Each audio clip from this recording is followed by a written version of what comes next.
perhaps you're unusual.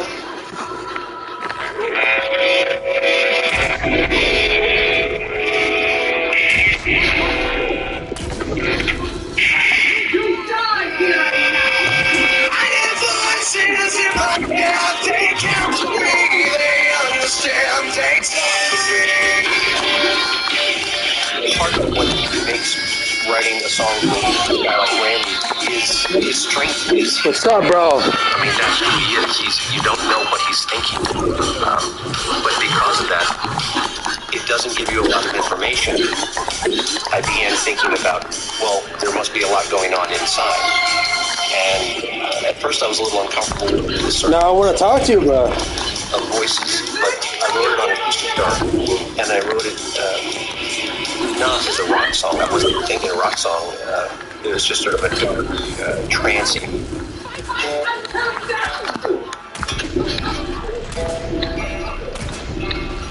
And I was thinking about this guy who's this brooding character who kind of alone in his apartment. He knows he's got something to contribute, but he's angry at the world, and he wants to get back at all the idiots and all the politicians, and so it's just trancy.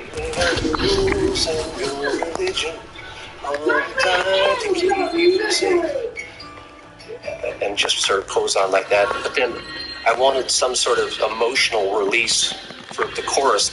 I wanted to feel the kind of the tragedy of this figure. I can't sing that high. Yeah, I'm down to watch Black Adam.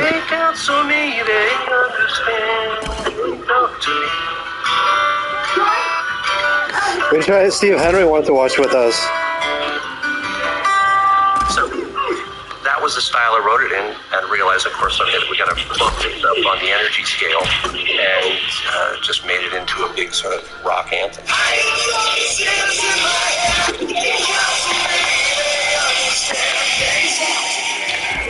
Which has really worked for him, because he's sort of an enigma kind of guy. You don't know what he's thinking. The more we don't understand, that's when I think we're more interested. So maybe without knowing it, I just looked into maybe there really are voices talking to him in his head. We all feel it. You know what an adrenaline rush feels like. It's just, it's building up. When your music plays and you walk through, it's like fantasy movie. Millions of people are watching. We'll have fun.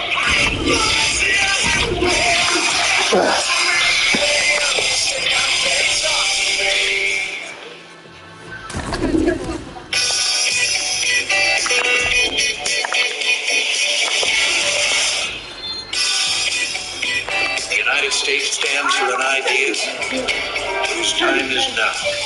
Ronald Reagan will win tonight. What a schmuck. I think I want to be an artist when I grow up. You're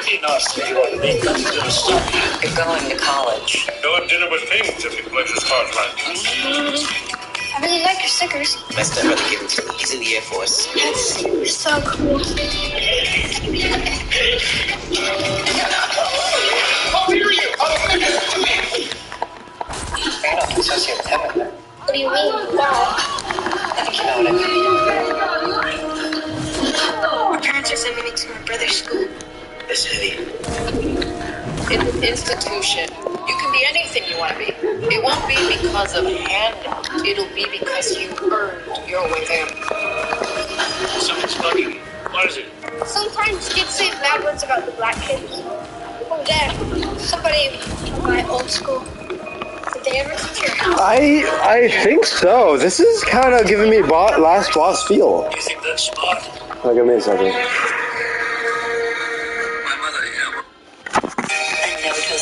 Eggo waffle. Eggo grab and go VA style waffles. Lego with Eggo. Find inspiration using Kayak Explore to see everywhere you can fly on your budget. Kayak. Search one.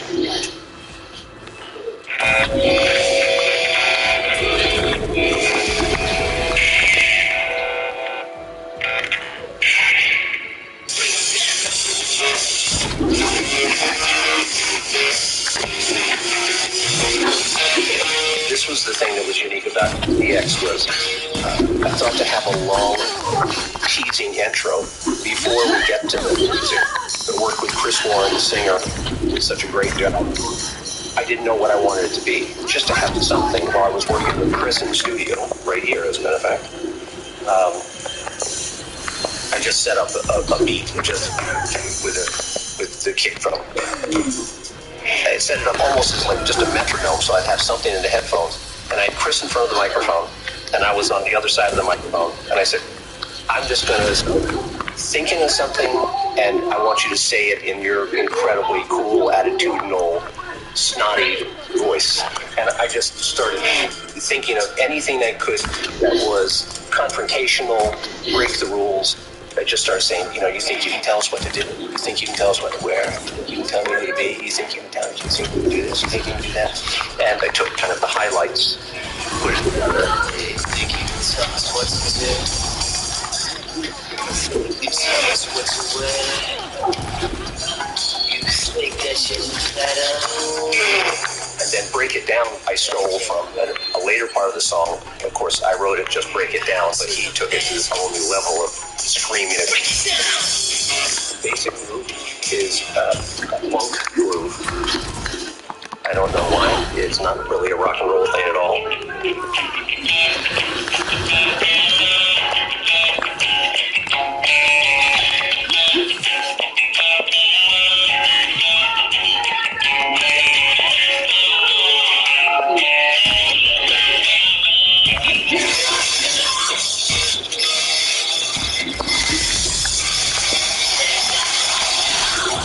Fairly simple. It really was different. It sounded like people who were really confident that they were throwing it back up in your face and care less what you thought about them.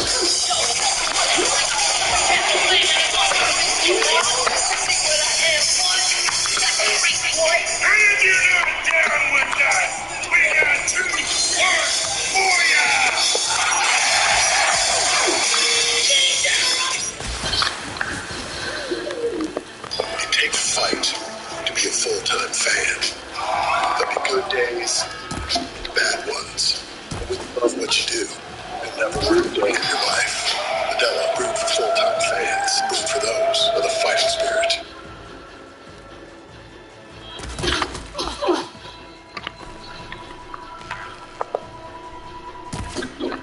Let's get Dr. Scholes on this issue, and let's get some questions here.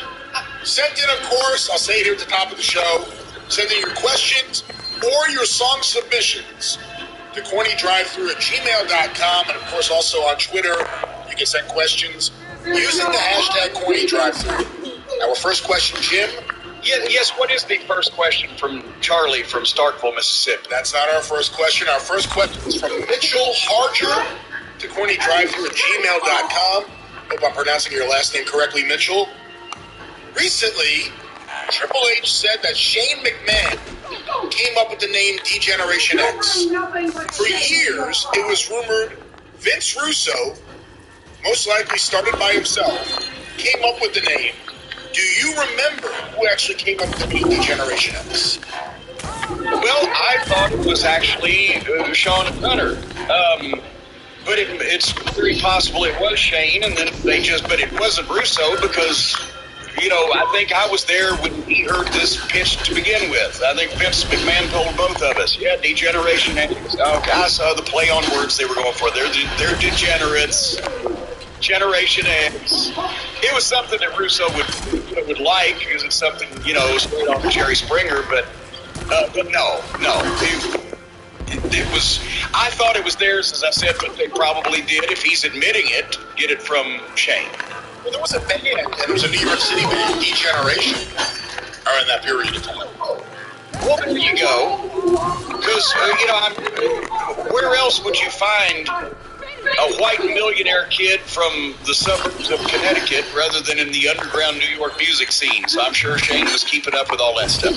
What was the pitch? What was his pitch about D-Generation X? Well, it wasn't a pitch. He was telling it, we're going to call it D-Generation X, or however the fuck. It was on a piece of paper when we showed up one day. the notes for TV or whatever, as I recall. But it wasn't like we were sitting around, what do we call these guys? What do we call these guys? Hey! No, we heard about it. I never wanted to name... You know, when the writers start naming the top talents groups anyway, generally that's trouble to begin with. This stuff should come from them. It's, you know, what they want to be called or whatever. As Bill Watts asked Condry, y'all the team name. How about Midnight Express? There you go. But no, it wasn't like there was endless meetings about what we didn't even really know how long the fucking thing. They were friends that just wanted to hang out together. We didn't know it would become this iconic group. I saw what they were doing. They just wanted to work together because they would take care of each other, and they wanted to work against people who would take care of them, and so that they were their little clique and they'd stay over. I was someone who at that period of time was watching everything, taping everything, getting tapes from all over the world, and I felt, especially during the Degeneration X period, the original one, that Shawn Michaels had go-away heat. Not like it at all.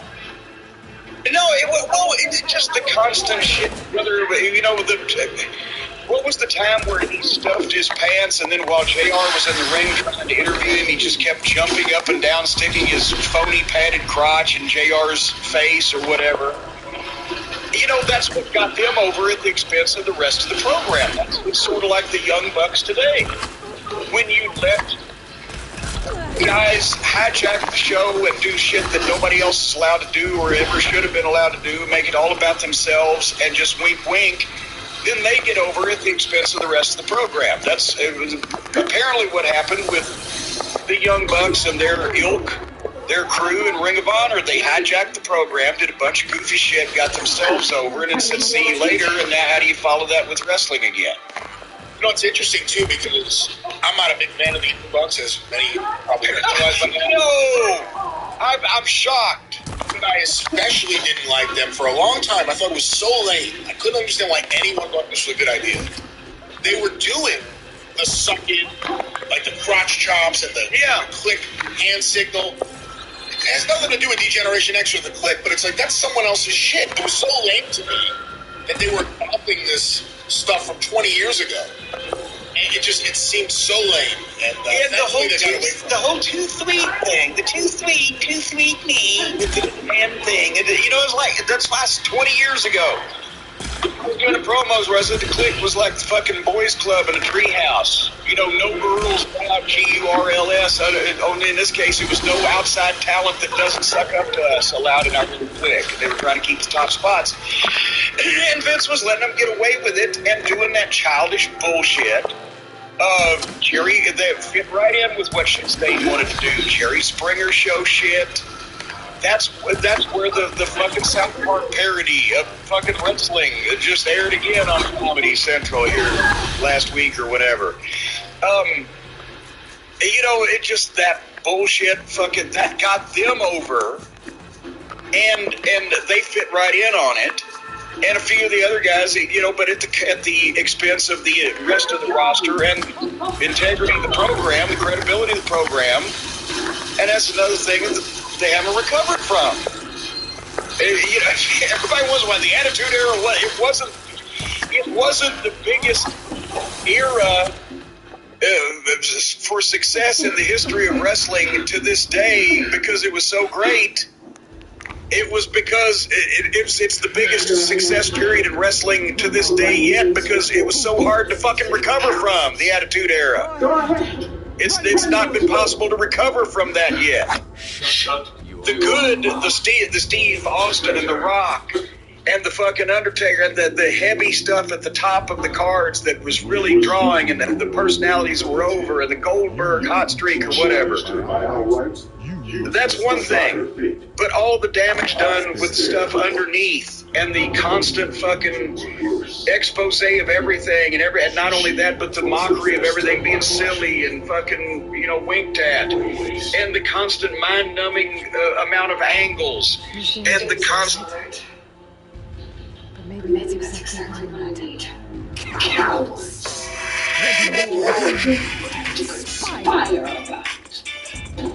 Whether you live or die.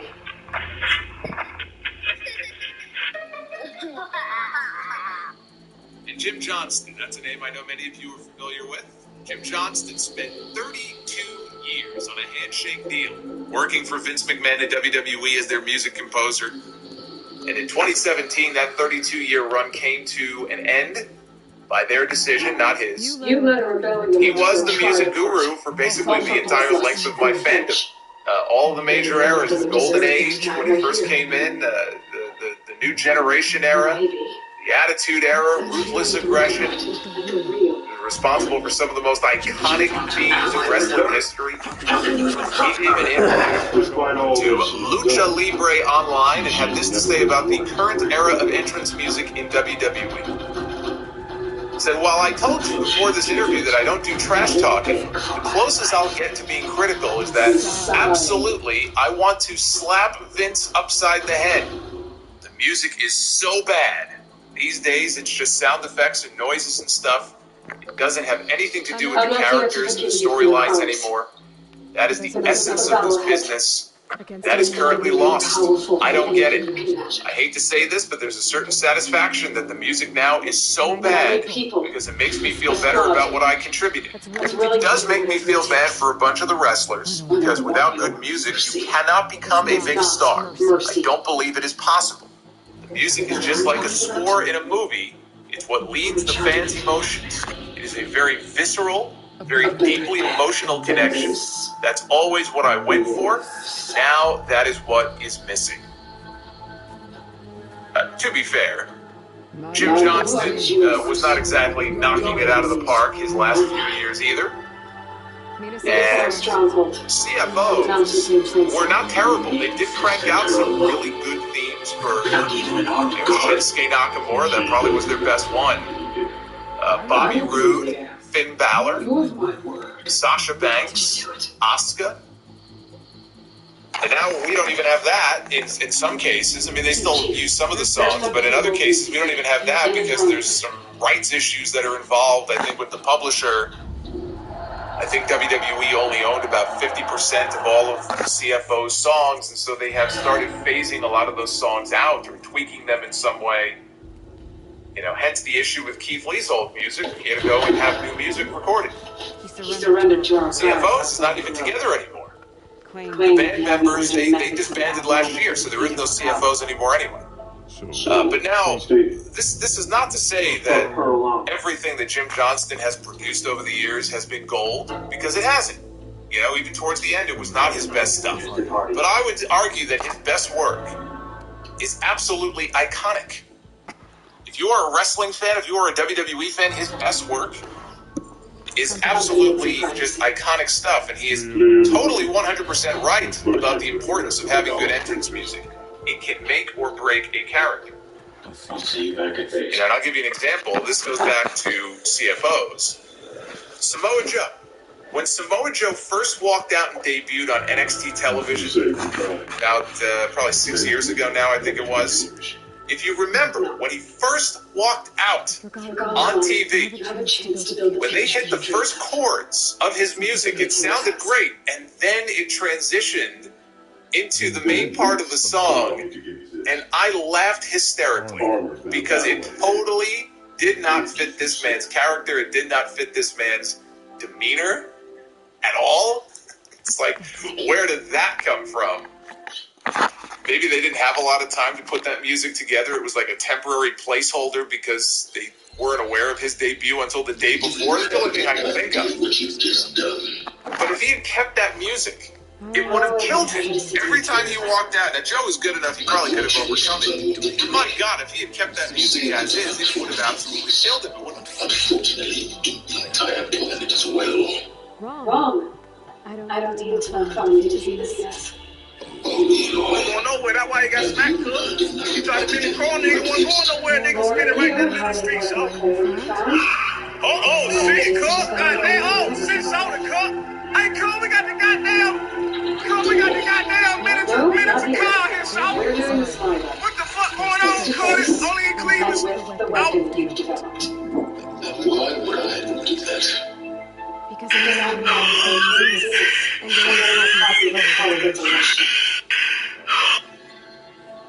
and so meet me at my base. Mountains West Plain song. Time to submit to the inevitable silence and follow the person who actually knows what she's doing. Don't be late.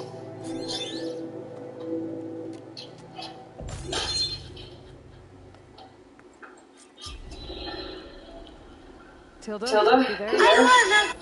I did it. Silence is on board. Say hi to my face. Impressive. I'll be there as soon as I can. It made his job that much harder. Once they tweaked it, it made a world of difference. And I like Samoa Joe's theme. I think it's one of the better CFO's themes. But the new theme music in general today in WWE is just not very good. I don't want to make a blanket statement and say that it's all garbage, it's all crap. It's not all crap. A lot of it is crap. But like the Hurt Business may be one of the lone exceptions. But absolutely, WWE just needs a massive overhaul when it comes to their music. And I don't think anybody who is listening to this right now, whether you agree with me on Johnston and CFOs or not, put that aside, we could all agree on one thing, and that is the importance of having a good entrance theme. It cannot be overstated. It is very important. It can absolutely help determine who gets over and who doesn't. And that has been a big problem for WWE in the last few years, especially after Johnson left. And it's still a problem I think they're dealing with today. The music just is not as good as it used to be.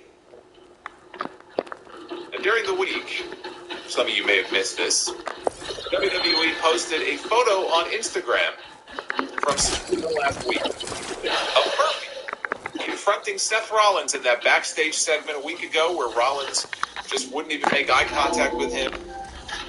Murphy came up to him. He was offering his services to take out Cesaro. And Rollins basically just said, "Get out of my face. I don't want to see you. I don't want to hear from you."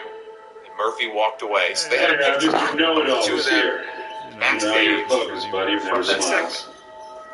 By the way, thus undoing months of storylines. So they put the picture up. Murphy, who was said to have been very frustrated behind the scenes because all of a sudden he was on TV all the time and now he hasn't been on television for weeks and weeks. But they just dropped the whole thing with him and his babyface turn and the Mysterio family. He disappeared. He posted a reply underneath the... Don't you enjoy how confident your Spanx make you feel in the office? Aren't they the best? Yeah. And I feel like the reality of wrestling is closer to what the world is really like than we think. We think, oh, that's fake, and the world is real. I think that's closer to how it really is. Everything, just like wrestling. I will kill you no matter what the circumstance. I would have never anticipated that. I would have never anticipated you have a love for pro wrestling. The best. I gotta get you together. Your guest is here. Is it best? Does he love it? Oh my god, you know who Tony is? Brilliant comedian. Brilliant. He's the host of the best live television show, the best live comedy podcast in the world. It's called Kill Tony. And it's a show where he takes stand-up comedians, he has professionals that come and sit on this panel, and then amateurs will go up and do one thing. I don't get it. Really? I don't get it. It's the most relaxing thing. It's the only thing that relaxes me. That's so wild. I'll watch it before I go to sleep, and I sleep good. If I watch wrestling before I go to sleep, very difficult maneuver being pulled off. Would that be as dangerous as, let's say, a figure 4 leg lock? A bunch of wrestlers got mad at me because Tony and I were watching pro wrestling. I was trying to explain how dumb a figure 4 leg lock was. I was like, he's literally giving up an inside heel hook. Inside heel hook is one of the most devastating submission techniques because once someone gets it, the time you have to tap is so small before your knee gets ripped apart. And so a figure 4 leg lock you will never see in a jiu-jitsu competition because as someone said, it doesn't work. So as someone's setting up that figure 4, you're literally giving up an inside heel hook. It's pretty funny. Yeah, it's kind of funny in that regard that, you know, you're doing this thing, but this thing in the real world is like the work that you do, but in pro wrestling, it's like, oh, he's got the figure 4 leg lock. It's great. And the crowd's going wild. I remember Ric Flair telling a story. Ric Flair's famous for doing the thing before that, his finishing goal. And he didn't invent it, someone did it before him. And he remembers the first time it was put on him, he was so afraid because he believed it was as deadly as the announcer said. It's so funny. Yeah. There's some techniques that really do work, like the Boston Crab. Yeah. That's a real move. And guys have done that in MMA, and it's crazy when someone pulls it off. It's only been pulled off a handful of times, and it's usually a mismatch. It's usually someone decides to pull it off. Yeah. Because they're like, I'm beating this guy so bad, dude, I'm going to put a fucking Boston Crab on him. That's so funny. But it works. Boston Crab works. Here, guy's got it. Yeah, he tapped the guy with the Boston Crab. Yeah. Look at that. I mean, you have to understand, that guy on top must be so much better than that guy. To get him into that position, I mean, that guy's got to be hilarious. A boost of energy and hydration to help get you going, and amino acids to help you recover after. Advanced energy and muscle recovery support without any sugar. Fuel every workout from start to finish with Amino Energy. Shake it!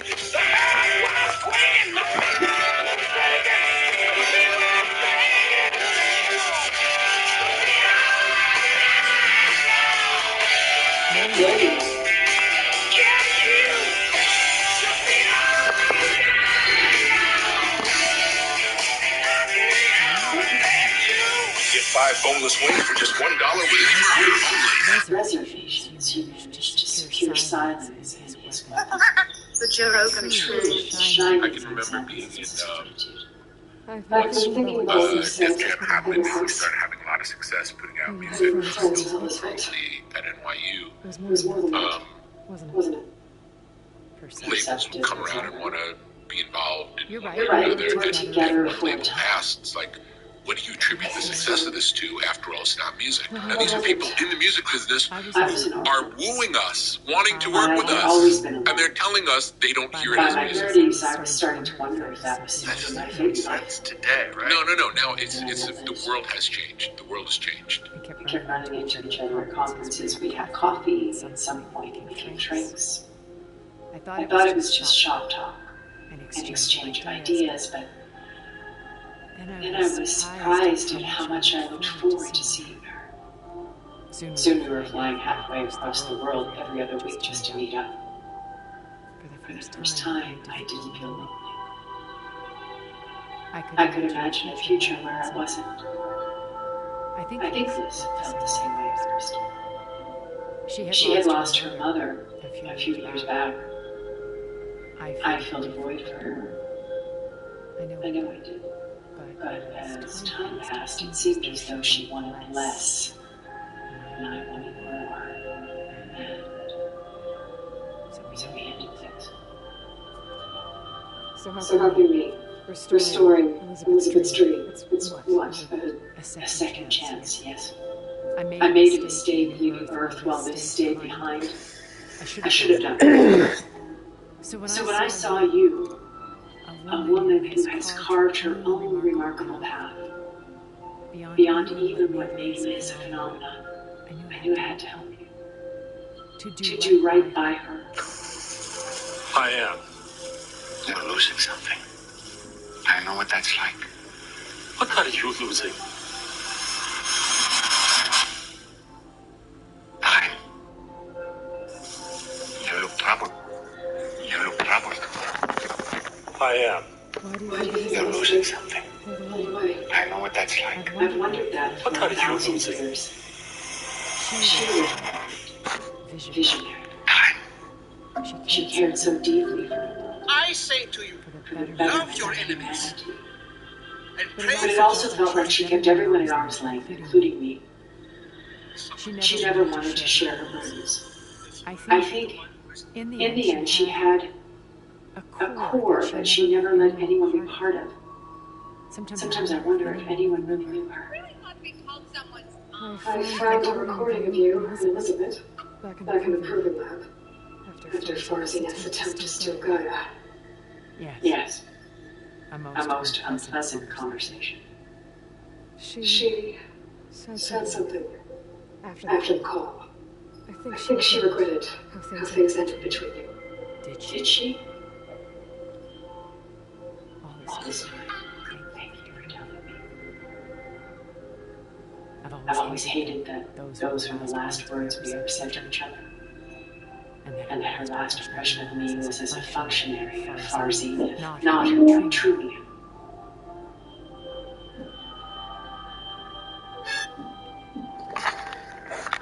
So you know a lot about me from my old focus. What about you? What would you like to know?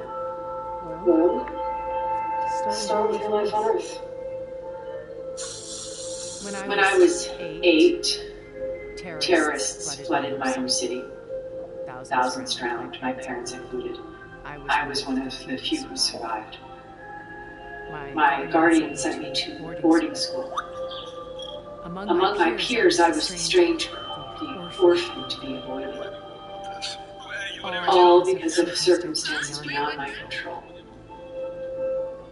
So we're a lot alike, huh? Aren't we? You were an outcast, but you didn't let that stop you from getting what you needed. Neither did I. I climbed my way out of desolation and used my wits to build a future. First with a technical analysis of art and the detection of forgeries, profitable expertise in those things. But as it turned out, the software I developed was even more useful than counterintelligence. From there, it was only a short step to gathering extremely valuable intelligence on my own. You were smart. More like a service one could turn to for information.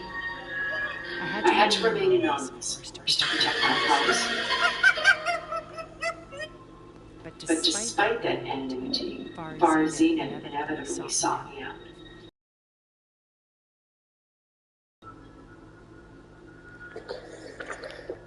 Okay. I'll be here until thank you 8 Mike more than I see Lizzie. Maybe we can wait now.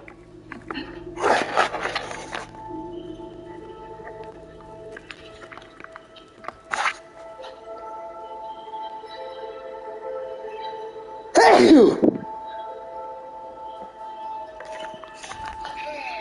Well, but that was not all of the program. Because the world title match, everybody's smart, has a 60-minute time limit. They put it on earlier in the program so that, people wouldn't be smart. Well, why does the world title match always end right on the day?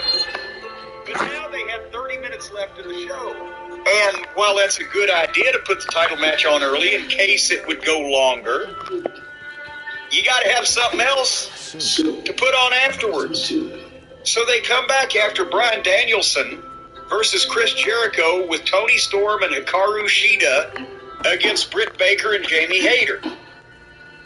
And this was 100 miles an hour, back and forth, nonstop, making no sense whatsoever. A bunch of girls doing old moves they've figured out how to do and been practicing to each other, one in turn, until finally Shida rolled up Britt Baker. And now you ask, what's their main event going to be? For the A&P title. A&P? Well, yeah. Remember, I've mentioned this. That's the original title of, if you ever went down to the A&P grocery store with Aunt Lola to pick up a few things, the A&P was the Atlantic and Pacific Tea Company.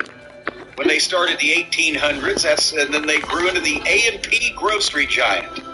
So this is the A&P Championship, the Atlantic and Pacific, because they can't keep track of which body of water these various people come from. Yeah, someone sent me an image the other day they said was from AEW. I don't know for sure, but it had like a Chinese flag. And they said, what part of the Atlantic is China from? Yeah.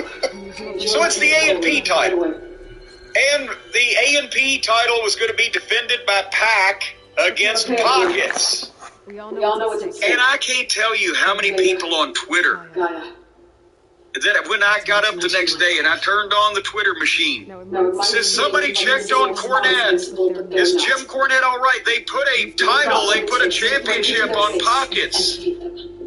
Did anybody think that I would be mad that a pretend wrestler won a fake title in this company? I didn't watch this for another reason, because why would you? I'm only watching the serious shit. And even some of that, even though they may intend it to be serious, is not serious. So, but again, you know, they did me a favor here. I got some... You'll know when you need to. Once inside, our goal will be this structure, the launch tower. Looks like I gotta give him a ticket. Gaia and Beta are being held on top. But along the way, we will face overwhelming resistance. Most importantly from Gerard, Eric, and the others. But also... Once I take away this shield, we should be able to deal with them. But it will be easier to deploy the device if someone else is carrying it. I'll need a strong back. Gary stuff? Yeah, I can do that. Even if your device works,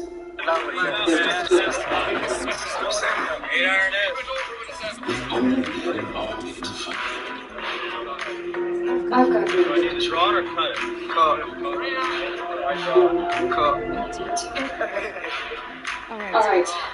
We'll meet up at Dental before we go in.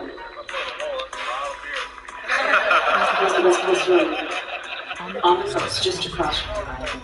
Once there, I'll show you the way. Okay. So where are you from? What is something we did before COVID that you can't believe we did? I'd probably have to say, like, slavery. That was pretty bad.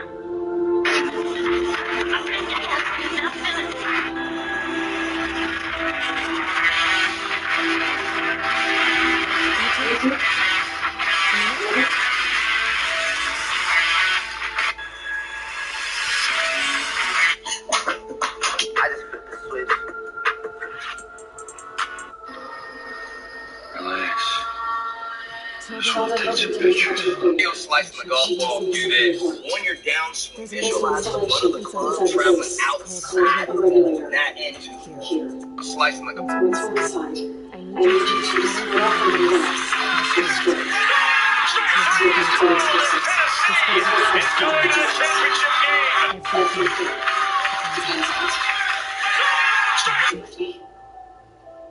After that, I want you to find a way to infiltrate the Zeus network.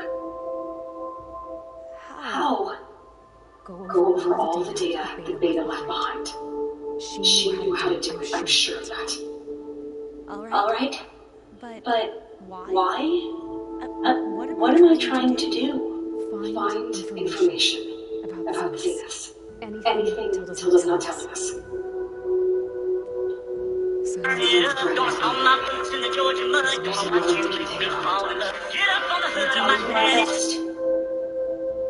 You're safe. On my life.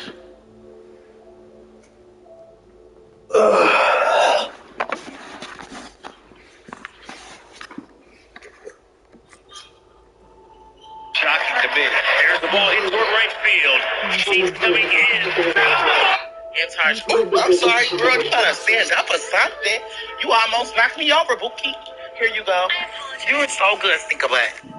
Skip 15 minutes of AEW. But wasn't the idea of the All-Atlantic title because Pac is from the United Kingdom and they wanted to give him something because he's supposed to be a serious top guy? We heard he was signed for a multi-year contract. He's been there, he's been gone, he's been back and forth. He looks like $1 million and can't put a match together to save his fucking life if you held a gun to his head and his family was being dangled over a cliff. Apparently he still couldn't put a fucking match together. It makes sense, but he's still supposed to be one of the serious top guys, right? Put some excitement back in your life with a new 2023 Kia Forte. Its bold design will draw attention, while Forte's powerful engine options and track-inspired driving experience will put a smile on your face. Make one yours today with a fantastic offer. Click now to view our inventory. And Pockets beats him and wins the meaningless Atlantic title, and the only ocean or body of water that I know of that Pockets has any connection to would be the one that hopefully he's going to be drowned in someday. Oh, stop it. So we don't have to look at this anymore. But otherwise, what in the world sense did this make to take the... It was like when the WWF in, what was it, 97, they made the European title specifically for Davey Boy Smith, the British Bulldog, and to open up more markets in the UK and etc. And then Michaels fucked him around on that pay-per-view and wouldn't put him over like he was supposed to, and then it went downhill from there, and ended up D'Lo Brown was the European champion at one point. I love D'Lo, one of my favorite guys in the world, but he didn't have any connection to Europe. All right, anyway, so that was the last half hour of the program, the girls' tag and the joke match. So what was the ratings? Where did they go on those last two segments? Well, let me get you the quarterly breakdowns. I'm trying to find the overall rating. I want to say it was 900 something. Where is it? The overall rating was 983,000 viewers. And here's the quarterly breakdown. Now, last week, they started at 1.2 million and ended up at a little under 900,000, right? Or was it last week was 1.1 and ended up at 800,000? They lost 300,000. Right. So they started, where'd they start here and where'd they end up? Quarter one with the debut of Renee Paquette, Christian Cage's promo, and Jack Perry versus Luchasaurus. 1,069,000 viewers. Segment 2, which is more of Jack Perry versus Luchasaurus, as well as The Firm and their issues backstage at Private Party. And Matt Hardy. Mac, are you still there? 5,000 viewers. I can't believe they never teamed up as a six-man tag team. I know I'm blessed today. How to cancel... Quarter 3, Samoa Joe and Wardlow versus QT Marshall and Nick Camarado, plus the Embassy and FTR, and Sean Spears, plus the Jericho Appreciation Society promo, plus Swerve Strickland versus Billy Gunn. 1,071,000 viewers. So that segment went up from the previous one. Quarter 4, the end of Swerve Strickland versus Billy Gunn, including Tony Nese and Mark Sterling's involvement, as well as the Acclaimed, MJF's promo, as well as the beginning of John Moxley's promo. 998,000 viewers. So they're still in the realm of reason there. They're up, they're down, but they're in the groove. But that was the biggest drop so far. That was a drop of 73,000, but we're going now to the 9 o'clock hour. The 9 o'clock hour begins with John Moxley and Hangman Page in the ring, followed by Jericho versus Danielson. 983,000 viewers. Jericho and the world title match dropped. Alright. We're down another 21,000. The next segment, which is quarter 6, the end of Jericho versus Danielson, as well as Nyla Rose's promo. 963,000 viewers. Quarter 7, Britt Baker and Jamie Hayter versus Hikaru Shida and Tony Storm.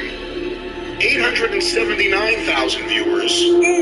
Down 84,000. The biggest drop of the night. And following that is quarter 8 for the All-Atlantic Championship, the prestigious All-Atlantic Championship. Pac versus Orange Cassidy. 857,000 viewers. They lost from the girls' tag. So 850, and they started with what, 1,000 or 1,000? Yeah, 1,070 something or 80 something thousand. People saw that MJF wasn't going to be in the first few segments, and a lot of them tuned out when they didn't see any teasers for a big MJF thing later on. Jericho's proven that he's not going to pop any number. He's okay to just hold things in place. He's smart enough to get himself out of that main event spot. He got himself.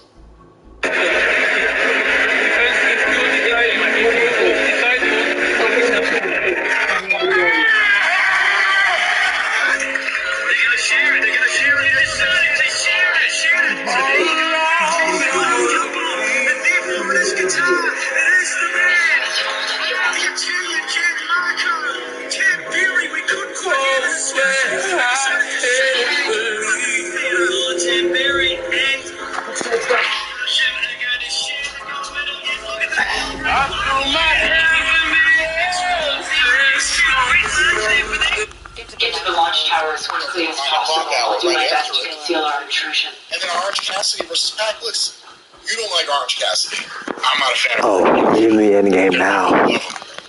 Is he as hot today with them as he was 3 years ago? I don't think he's drawing anyone extra. I don't think anyone's going out of their way to see him at this point. And every week, and I hate to say it, the women's match causes a hemorrhage of viewers. No matter what part of the show it's in, it seems like. And usually it's always in the same part of the show, but it causes a mass exodus of viewers. And we could all like women's wrestling, we could all like the best women's wrestlers out there, and we could all want the best for it, but there's a reality that needs to set in at some point. Well, you know what? When you're hemorrhaging, that's not a good thing, Brian. It's not good to hemorrhage. What are you going to transition to? This It's not good to hemorrhage. And I thought you were going to say, the hemorrhoids, because it's not good to have the hemorrhoids either. Why did you think I would say that? Well, it's one of those hem words, hemorrhoids, hemorrhage. It goes right in together. Sometimes you have hemorrhoids and they hemorrhage. And I'll tell you what, you can stay off the hemorrhoids and the hemorrhaging in one simple way. That's the last thing you want to do is wake up first thing in the morning and either have a hemorrhoid or have it hemorrhage. So, you wake up every morning, you have a good, healthy breakfast that enables your evacuation capacity to work at 100%, and as well to make sure that you don't have any sugar and carbohydrates and additives and preservatives and chemicals. Don't hemorrhage. So if you want to save yourself from either bleeding to death, you need to eat a good breakfast. What? We should just say it in a nice way. A good idea to begin your day with a healthy breakfast, a nutritious breakfast, something that give you protein, something that give you some good taste. Yes. And we have a wonderful cereal to talk about right here as I commandeer this spot. Yes. Our friends at Magic Spoon. Yes, they do, and yes, they are, and yes, you will, to all those things that you just said. Because, folks, the last thing you want to do, like I said, after you eat breakfast, is either bleed to death or fall out through your own assholes. So, what you're doing is you're eating good from the start of your day. Magic Spoon, you used to like to eat all this shit when you were a kid. But kids don't get hemorrhoids. But as you're older, you'll find out that you need to make sure that everything that goes through your digestive tract is amenable to your body and its orifices and its various chemical makeup. Eat more and fiber. That's why, yes, fiber, because that's what Magic Spoon will do for you. They put all the good stuff in, including taste, and taking out all the bad stuff. Each serving of Magic Spoon cereal contains 0 grams of sugar, 13 grams of protein, and less than 5 grams of net carbs. It's low-carb, keto-friendly, gluten-free, grain-free, and soy-free. And it's only 140 calories a serving. And boy, you got that fiber you mentioned too. That'll keep you shitting like a goose, ladies and gentlemen. It will just, I'm telling you, this Magic Spoon lubricates your inner digestive system where everything just, it'll slip out there like whale shit in an ice flow. And you've got options with over 8 unique flavors. Over 8. Let's see. 1, 2, 3, 4, 5, 6, 7, 8. There's 9.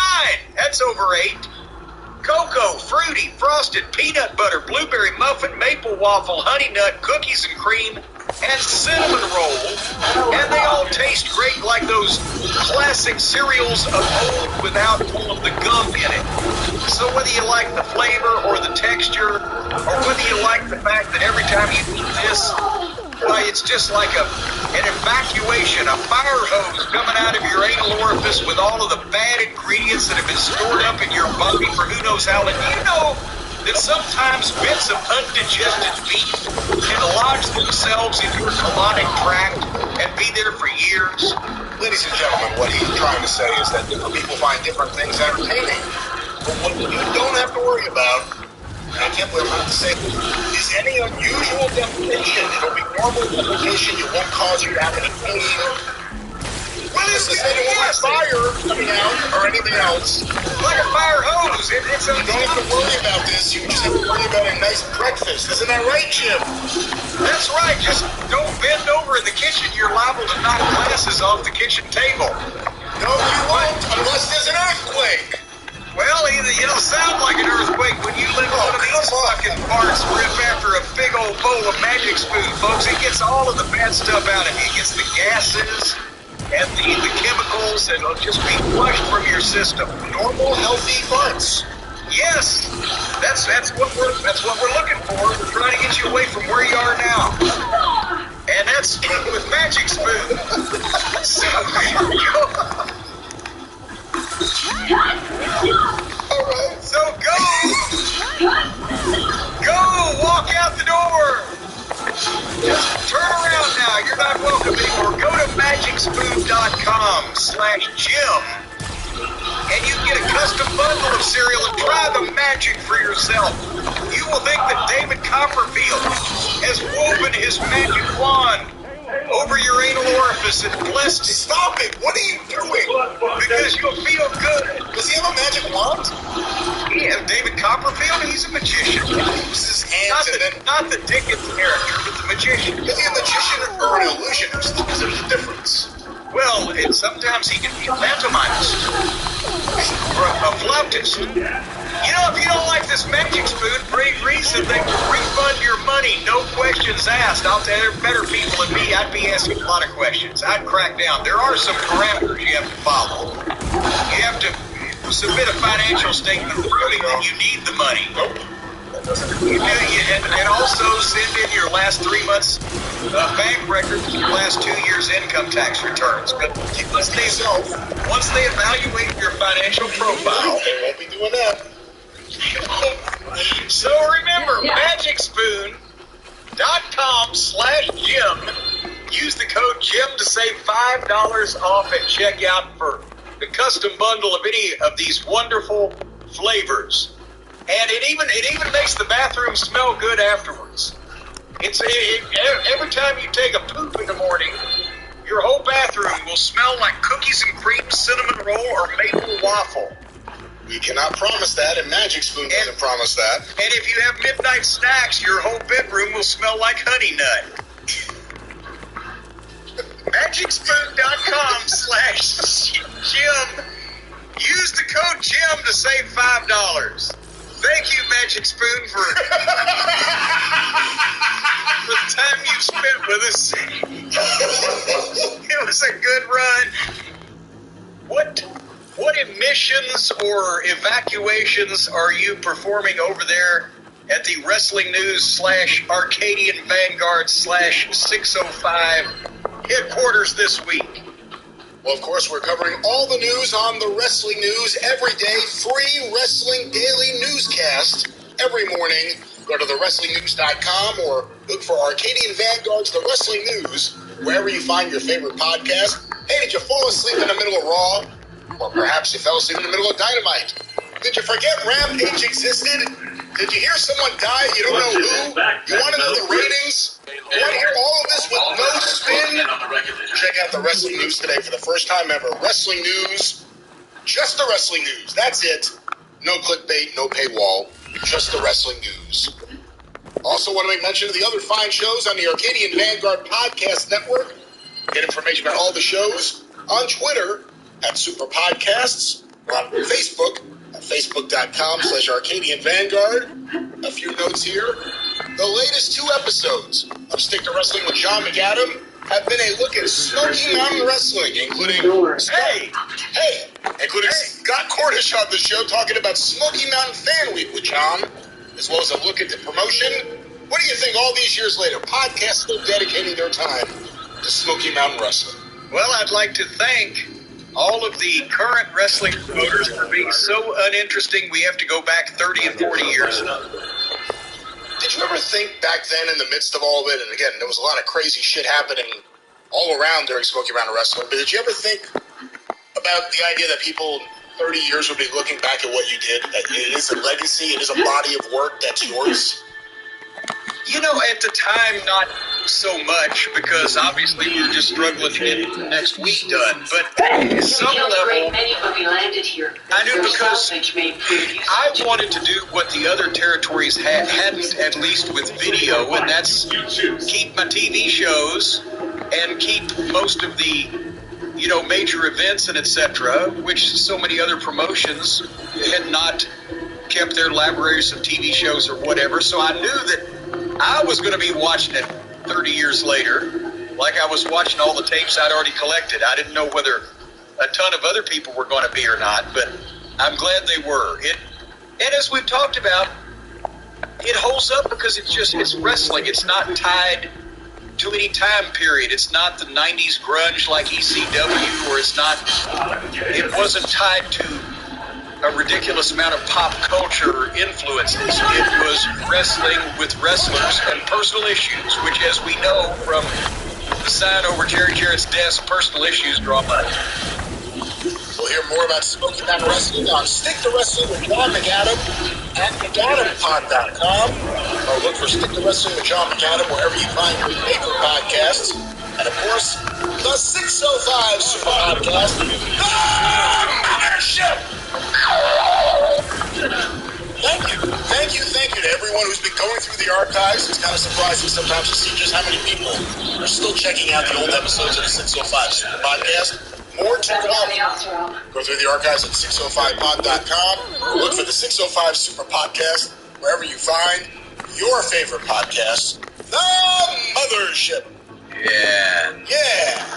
Yeah, you'll do another one some of these days if you don't have 4 children and 18 other shows and 14 YouTube channels and a partridge in a pear tree. That's just the wrestling portfolio.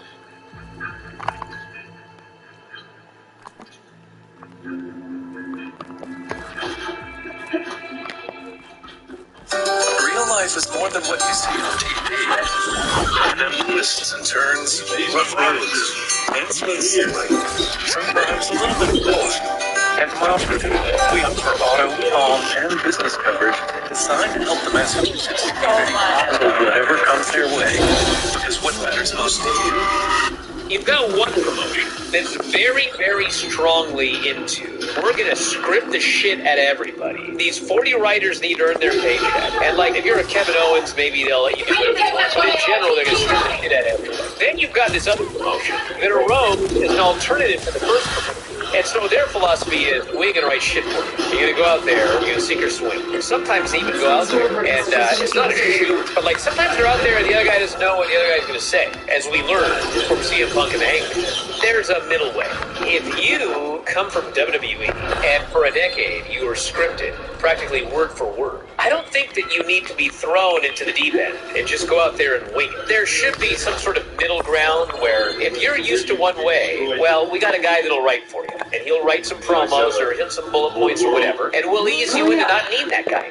That's what I think the issue here. Paige is not the only one that has had this issue coming from WWE. You've got one promotion that's very, very strongly into, we're going to script the shit at everybody. These 40 writers need to earn their paycheck. And like, if you're a Kevin Owens, maybe they'll let you do whatever you want. What is a typical bracket? Well, speaking of things happening in wrestling and speaking of brawls in wrestling, we were going to record the other day, and we had different things happening on Twitter between AEW talent that we were going to talk about.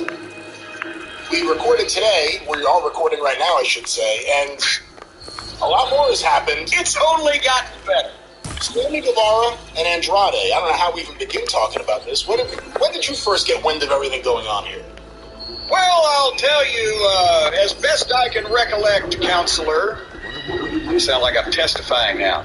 It was on Twitter. The people were all a Twitter over the Twitter controversy, where apparently old Andre did a podcast or an interview somewhere, and it didn't sound like he was, like, fuck this fucking Guevara. It was like, this Sammy Guevara.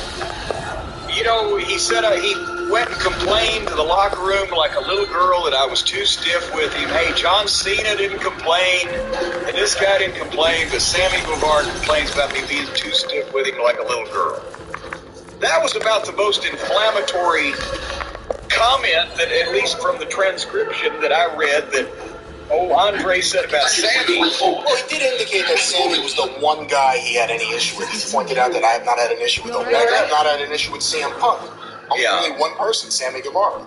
Yeah, well, that's, that's not like, fuck this fucking guy. If he was standing here right in front of me, I would, it was like, hey, I've had a problem with one guy. This fucking guy complained about it.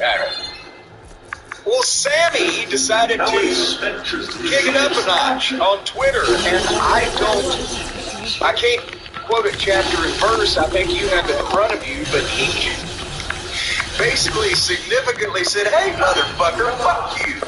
Do you have that response there from Sammy on Twitter? I have a series of responses that we can talk about one at a time. Apparently on October 3rd at 10:07 p.m., so that was Monday, Sammy tweeted out of nowhere to the general public at this time, Cinderella story, out of nowhere. You are a jobber, a favor hire, be grateful, bitch. So the next morning, Andrade, Olio. Now I feel like I've been doing this. You did it for so long. 9:46 a.m. October 4th. I said it to your face. Face being in caps. If you had a problem with me and you said nothing, again in caps, I won't beat your ass because I'm a professional. Don't be scared. When I say something, I mean names. And I'm not scared to get fired. Hashtag Oh, and by the way, I believe part of the story was that Andre had actually gone up to him at some point and said, hey, I didn't say anything to his face. Go ahead.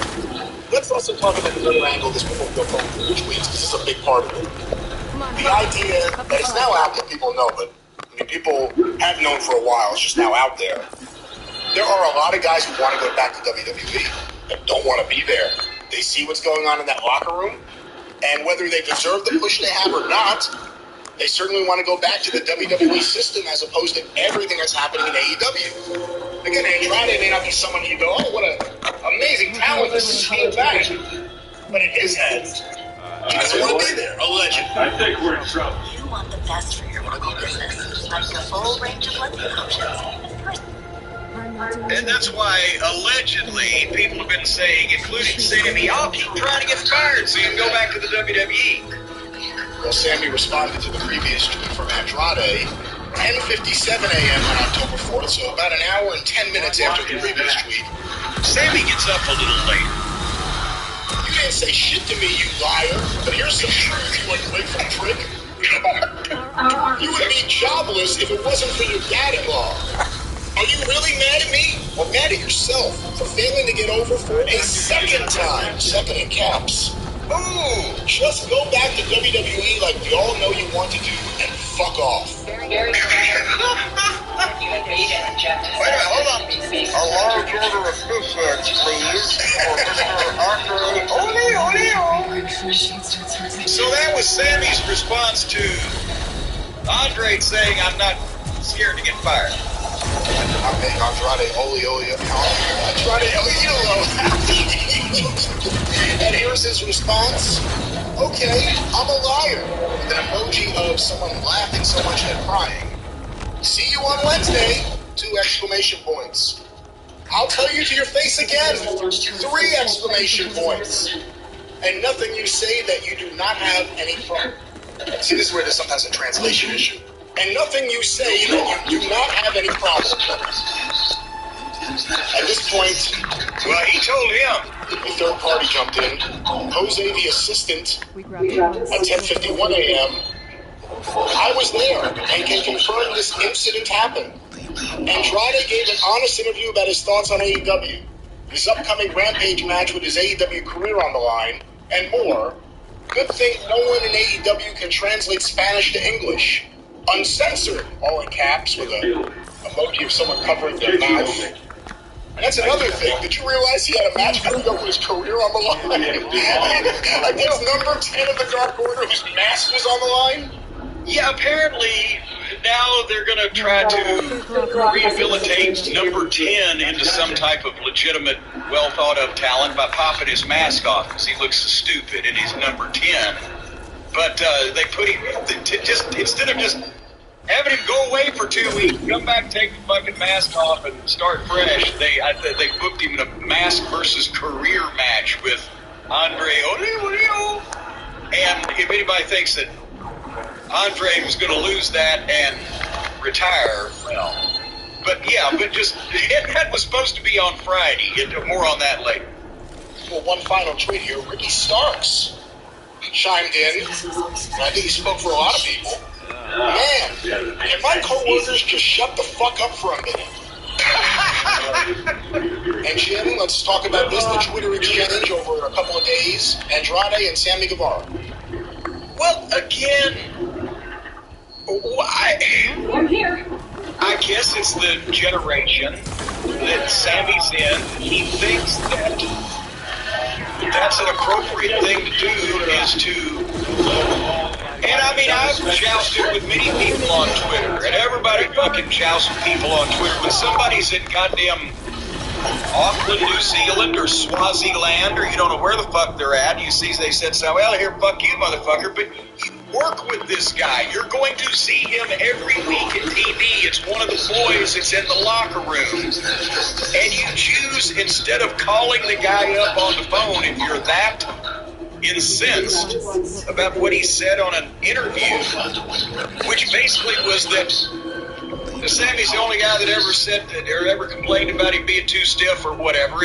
That's not the most inflammatory verbiage I've ever heard, uttered towards somebody else. So Sammy, instead of calling a guy on the phone, or instead of going up to him on Wednesday night, he wants to make a production out of it. He wants to tell the whole world. And in the process, he wants to call more attention to the fact that everybody in that locker room hates each other, and they all act like they're fucking 12. Except this time, Sammy's not engaging in, distasteful public displays of affection with Ty Mello Conti. He's fucking talking about a guy that probably, let's face it, we haven't had much good to say about old Andre's matches, but he probably kicked the shit out of Sammy Guevara. So, I don't know why he chose that route too. But again, then, what's the other guy going to say when this fucking little guy with a slappable face, which is why he was such a good heel until we found out he's a mental incompetent and can't figure out he accidentally got over and can't figure out how to stay over. Now the people really do hate him, not just because he's a heel. What's Andre supposed to do? Just sit there and take that Twitter lashing? He was bound to say something back. Now you don't have a private issue amongst the boys in the locker room that... Well, if we had somebody in charge of talent relations that anybody actually listened to or respected, that could solve that. But of course, that's obviously not the case because they certainly haven't been able to solve any of the other ones. But they could have kept them amongst themselves and come to TV and either bitched at Tony or bitched at each other or whatever in some type of face-to-face before it got to that point. Because now they're, well, I'll see you Wednesday. Well, I'll see you Wednesday, motherfucker. So then let's get into part 2 of this fiasco. Go ahead. Just in general, because this is something we really never had to experience before. If you were on the WWE main roster, or in the days of WCW, or even really, I shouldn't say Impact, but if you were on a main event, if you were on a main company's roster, you weren't doing shoot interviews. Right. And nowadays we're at a point where everyone talks to everyone about everything. Right. Is this, unfortunately, a natural byproduct of that? The fact that Andrade is doing what everyone else does. He's doing an interview where he's giving his honest and open thoughts, we believe. There still is, not going to say chance it could be a work. He's doing an interview where he's giving his thoughts because he's being asked an honest question, and he has 2 options. I can now lie to this guy who's going to treat me like I'm a liar because everyone else isn't lying to him. Is this kind of a part of the problem of letting guys go out there and do all these interviews? I know a place. Well, it causes, because he's going to be, everyone doesn't like somebody. It's going to keep coming up. People keep talking to people. Amazingly enough, there's the concept of doing a reasonably shoot interview and still keep. MJF does it all the time. Punk weaved seamlessly into it back and forth with knocking people that he wasn't really mad at the same time as he got the point across about the people he was mad at. You can do a shoot kind of interview where nobody's going to say you're lying, and at the same time, you don't have to goddamn spill your guts about everything you think and everything that's going on like you're being interrogated by the enemy as a prisoner of war. So there's that. And even then, back in you said the guys that were working for the WWE or main roster big company back in the day would not have been able to shoot interviews, but that's what Sean kept making little comments about that could be taken by the people who knew as one way and the people who didn't as another, whatever. It's still going to come out, but the question is, do you just immediately start like fucking children in front of the general population bitching at each other on Twitter if you're two grown men that are going to see each other, that have to work together, that can't just dismiss each other? If I don't like something somebody says, I can block them on Twitter, or they can block me, or we can cuss each other out and I can win, which is what always happens. But this is okay. They're going to have to physically, or at one point, since they were on the same roster, they were going to have to physically wrestle each other. They're going to have to occupy the same locker room. They're going to have to, for the foreseeable future, or at least they were before all this went down. Who knows now? So that's the time. If you're genuinely pissed off about what the guy said, as our friend Stephen P. Noob says, his motto is, I will give any man one chance to do the right thing. If Sammy was, well, but no, one chance. If Sammy was so incensed that old Andre had said that he complained like a little girl, then he should have called him up on the phone and said, hey, let's sit down and talk on Wednesday and air this out one way or the other. This way. This way. Or however they wanted to present that. Instead of on Twitter in front of the world, because it makes the company look like shit. And Tony's not in charge enough to do anything about it. It might not have made the company look like shit if 3 of their executive vice presidents and their biggest star were still not suspended for having a goddamn hey rube in the locker room. It wouldn't maybe look so bad if Kingston had not been suspended for 2 weeks just recently for trying to pie-face Sammy back in the back. There was the story that old Thunder Rosa was hiding in the bathroom after she broke one of the other girls' noses. She was afraid that they were all going to beat her up. What the fuck is going on here? And it's not even...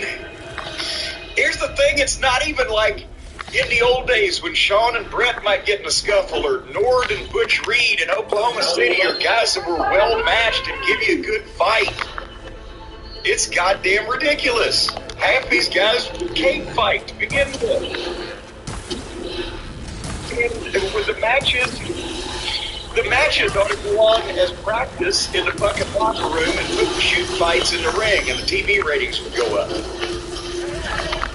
But that's the thing is, no, and Tony, again, sit back watching his wrestlers talk this way on Twitter. And tell me the story is now that he spoke to them beforehand. Again, we don't know how he spoke to them, or if he spoke to them together or separately, but the story... Well, that was, see, well, yeah, the point was that where he talked to both of them. Well, does that mean by text?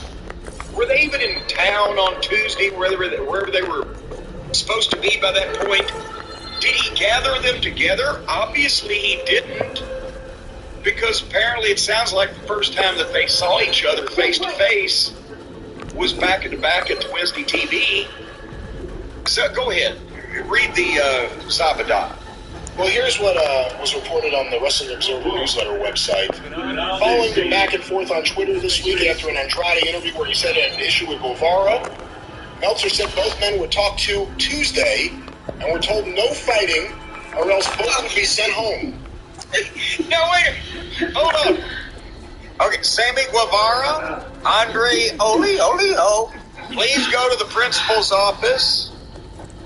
Now, boys, I want y'all fighting now, or we're going to have to send you home. Call your parents. This way, demon!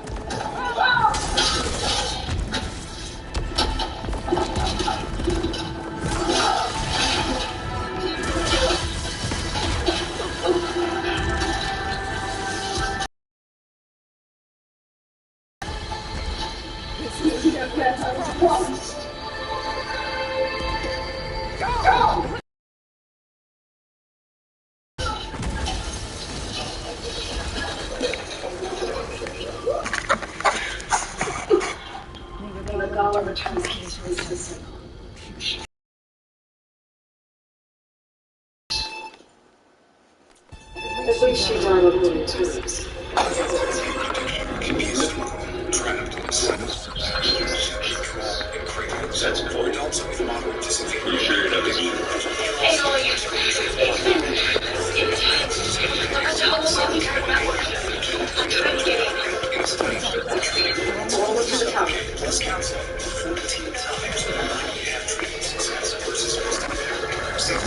Continuously releases parents. Seriously, this is the part that got me. In Andrade's case, he was told he would not be fired if he got into a fight. Both agreed and said there would be no issues. So Andrade was given a get out of jail free take a shot card. I'm gonna fire you, just send you home. What is that? Well, and again, for all the people that are trying to say, oh no, it's all a bunch of bullshit that guys are trying to get fired or guys want to leave, Tony Khan recognizes that it is a no of a possibility or even a probability that Andre is indeed.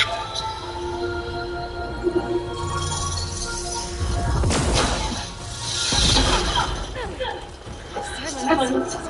Inbound, can we drop their shields, please? Trying to get fired so that he can go back to WWE, that the president and the owner of the Major Tom, the entire company tells the guy, Face it, beat the shit out of Sammy, we're going to send you home, but we won't fire you because we know that's what you want. But I might just say you give up too. I think it's safe to say she's forfeited her share of our operation. If that's permanent, how does that have any potential legal action? Nothing. We know there's suspended. All right, people. Light them up.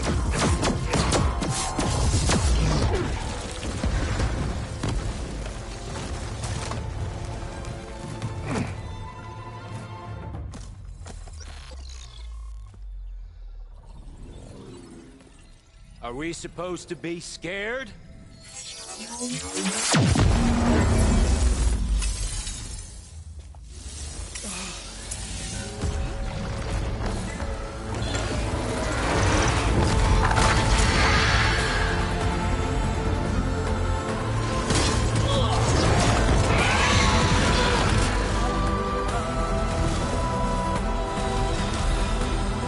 Cool. It won't take long before he preps the shuttle for launch. Then he'll be able to take Beta and Gaia into orbit and onto the Odyssey beyond our reach. We gotta go through there? Failing to see another option. Then we'll carve a path. Ready?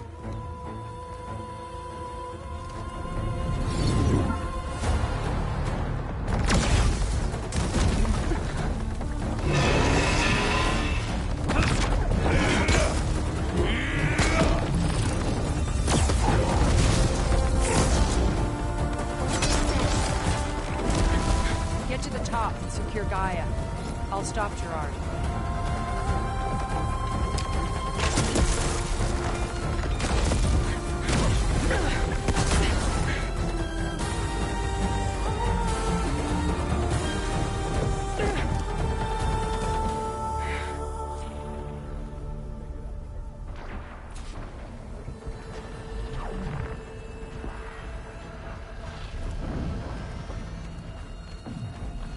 Gotta get to the top of the tower and free Beta. Aloy, time, I say, felt. Apologies for that. We're okay. As long as Alva hurries. I'm almost into the network! Just do the best you can.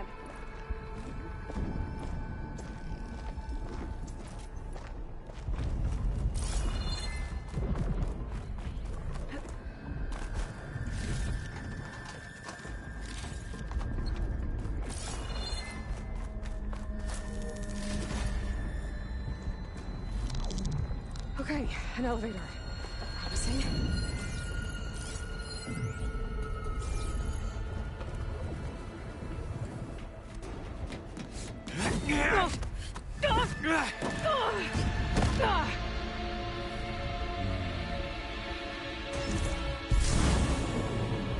We got some unfinished business, little girl.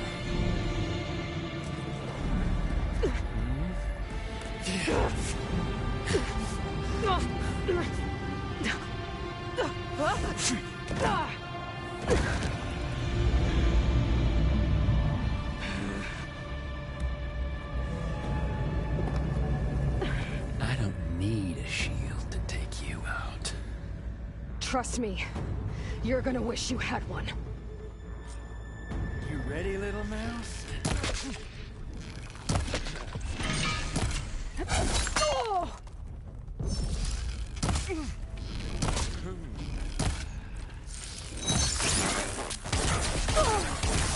You think I can't hit you there?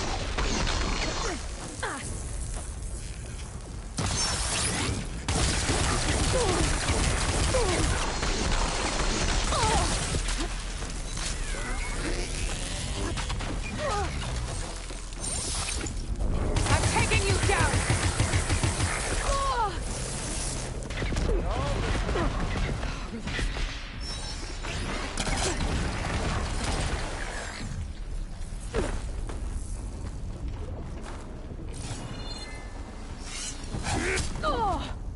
I'll watch you suffer.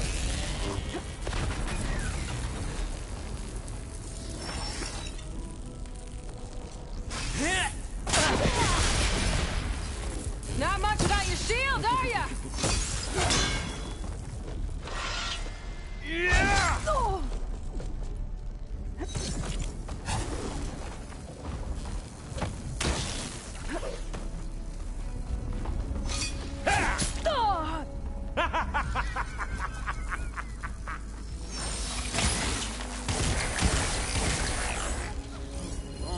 Whoa. Real fight. I can't let him catch me.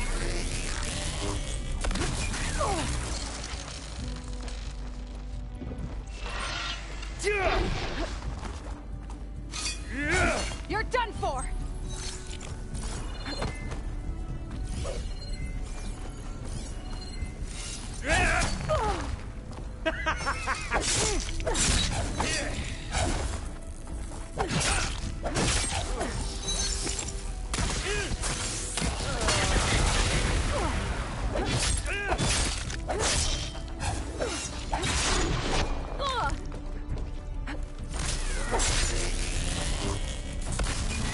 This is the end for you!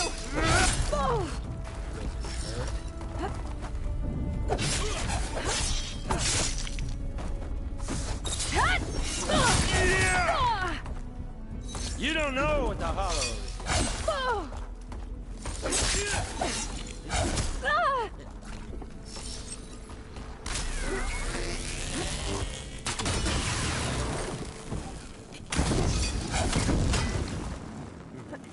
Time to shut you up!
say that you don't like me.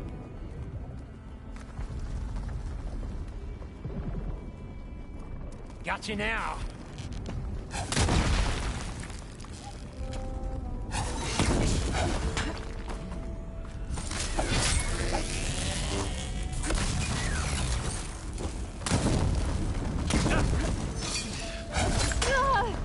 Let me taste the blood. Last one.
Yes, I found an area where I can choose!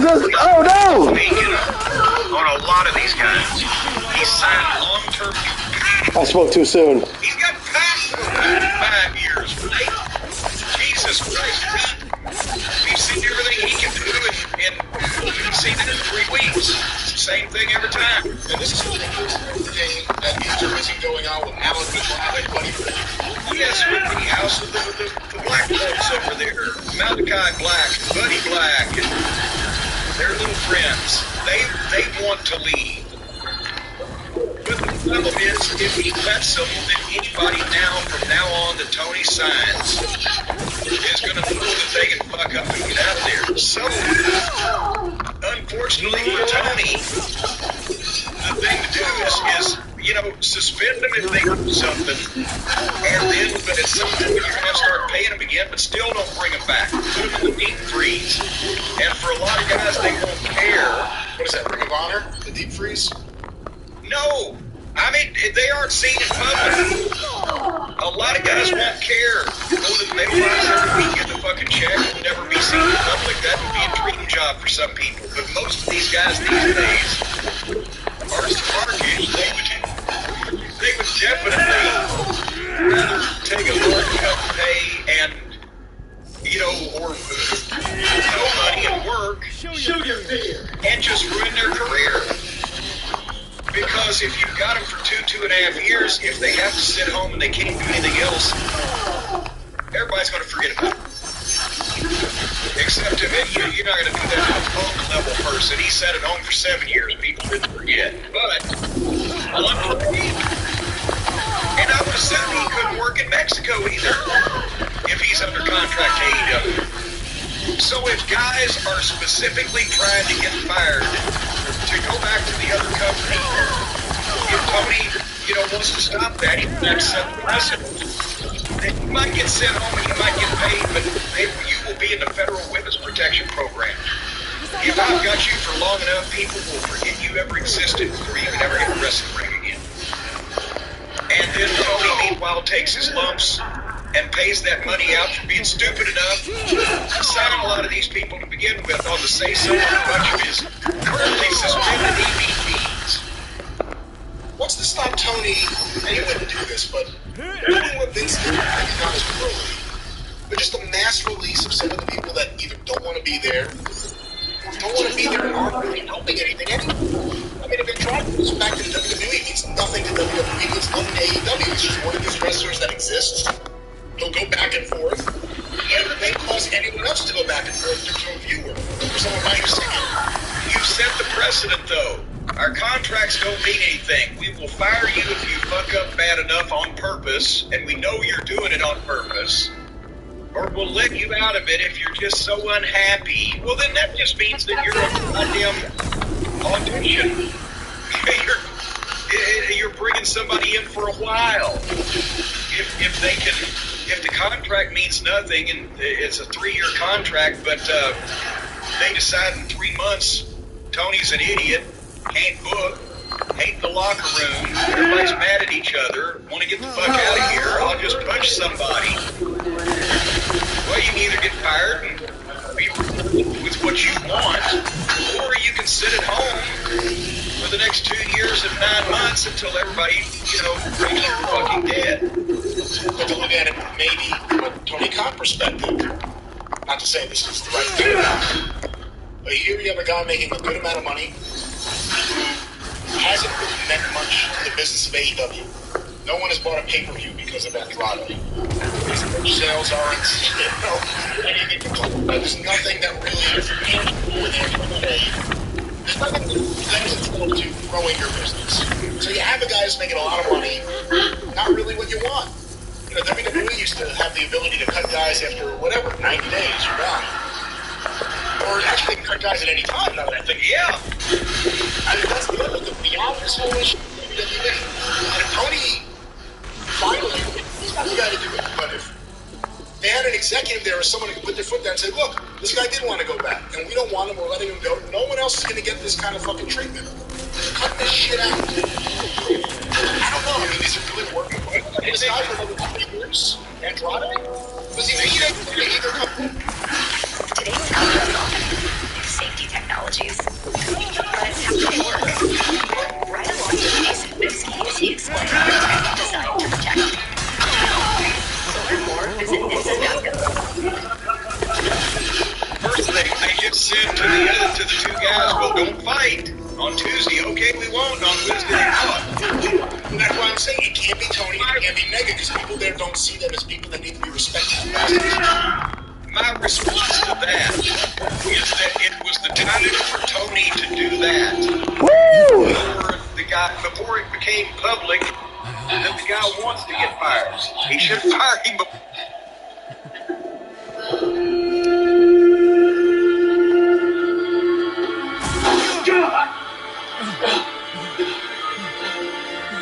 Now we're having fun. Right.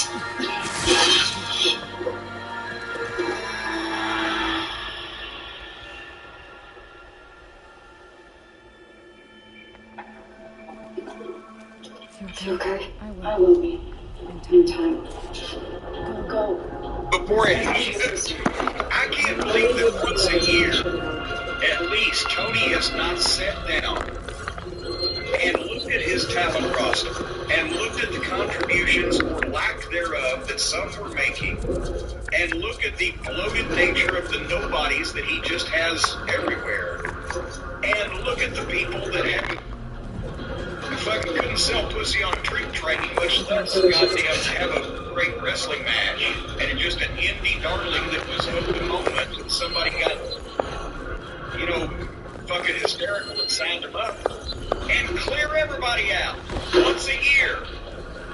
Go up and down your entire roster. Contracts coming up, people on per nights. Who do we fucking need?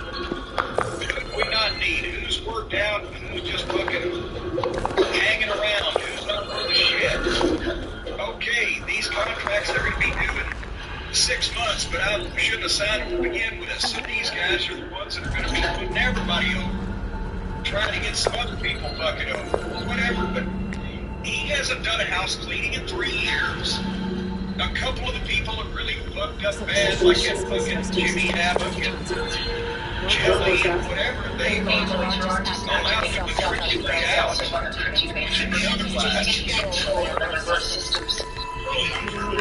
Yeah. Well, that's what I'm saying. Back to the top. I'm spread Jelly. But he's quietly let them, wander off back into the fields where they came from. But a company, especially of that size with that payroll, that once a year, he has not gone through and said, okay, what was I fucking thinking? Who talked me into this one? Gotta get rid of them too, whatever, and cut off some fucking deadwood. But he won't, and he hasn't. So now, but that was the time before people figured out publicly which ones and who want to get fired on purpose to get the flock out of Dodge, he should have been firing them. It's all going to be very interesting. I mean, AEW has a lot of problems right now. And what do you think about the idea that now all of a sudden they're more mega but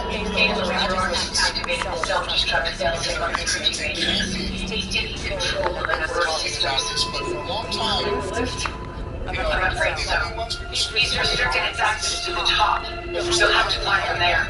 Talking about the problems backstage, the problems with the management structure, problems with management, all of these issues beyond the bad booking, now people are paying attention to because they can't ignore it.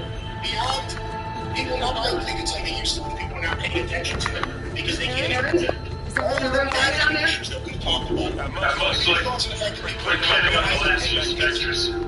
Well, and it's not dead. Here we're not trying to say here's the work.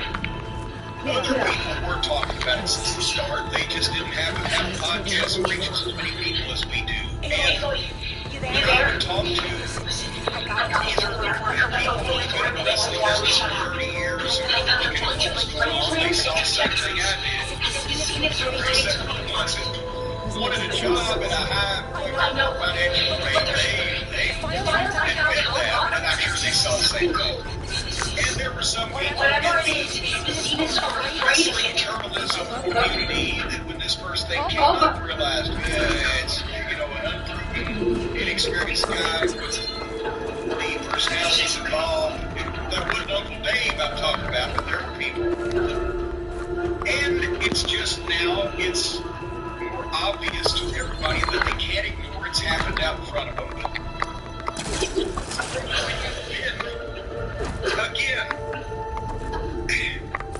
if you're a chemist, right, and you've been an experienced chemist for 30 years, you know that this compound and that compound and this chemical, you get nitroglycerin or whatever, right? You don't have to mix it and wait for it all to blow up to know what you're going to get when you see the 3 chemicals, because you've been doing this shit for 30 years. You mix those up, you've got an inexperienced boss and booker who's the same person who's never done this before at any level, much less national television. You've got veteran wrestlers that for name value that saw a money mark. You've got new wrestlers, indie wrestlers that have never been on television or done anything to this extent, and they see him as a way to get on TV.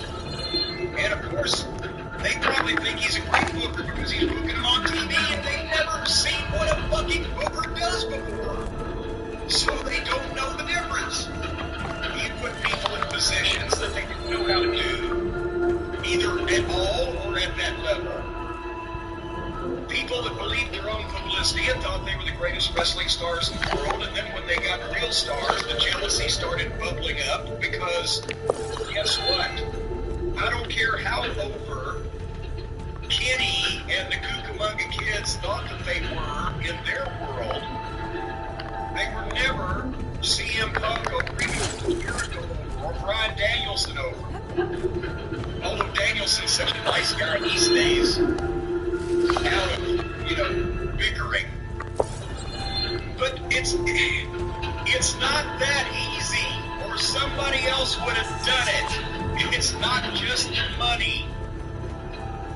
And there's been a lot of people that tried to do it that had more of everything else besides the money. But they didn't have the money. So Tony had the money, but as we're finding out now, he didn't have.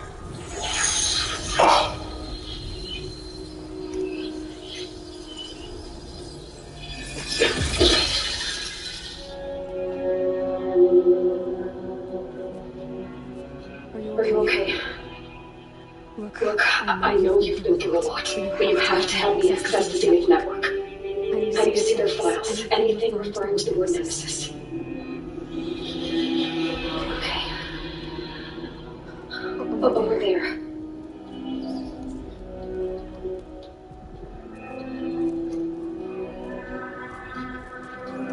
Systems are down on the base.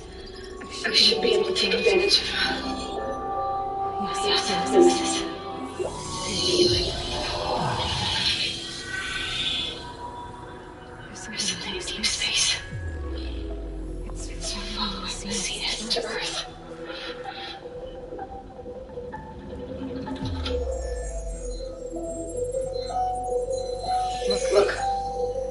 Tape vectors. Alma tried to warn me about this. The Zenith were planning to stay here. It's machines of some kind. Or swarm. The energy readings are astronomical. A natural disaster destroyed the Zenith colony on Sirius. This thing did. Earth isn't really home for that. It's a way station.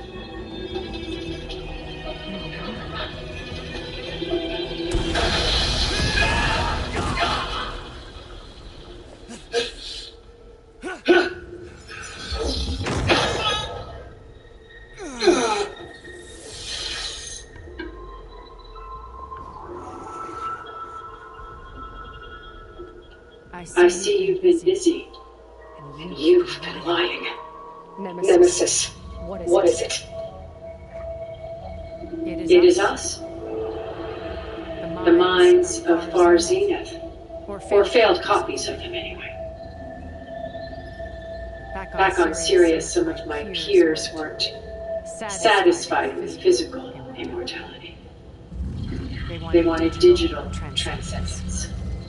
A way to upload their minds into any form, organic or mechanical. Nemesis was a failed experiment to that effect.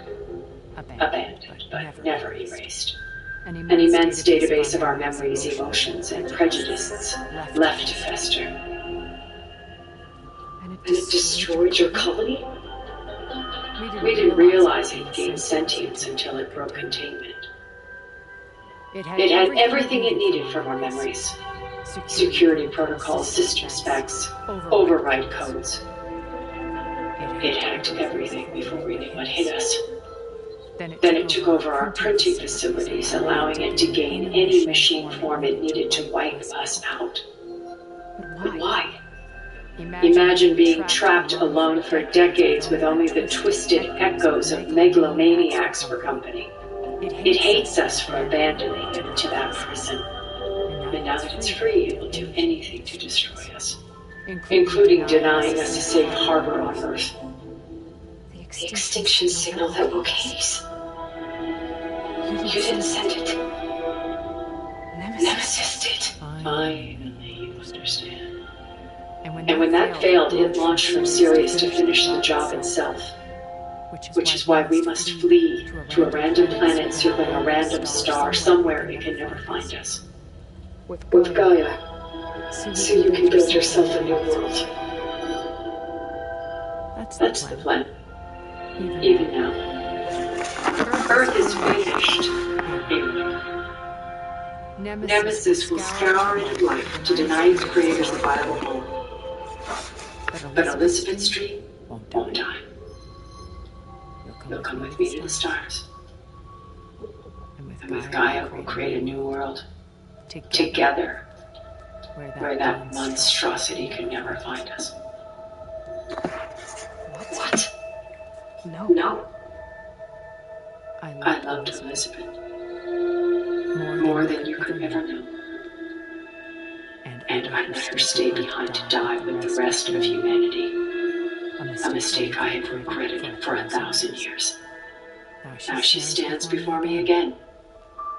Not some inferior copy, but her best possible self. So I'm not asking. You're coming with me. It may seem harsh now, but you'll forgive me in a few centuries. You can't force me, Tilda. Your shield is gone. I have something better. Spectre Prime, to me.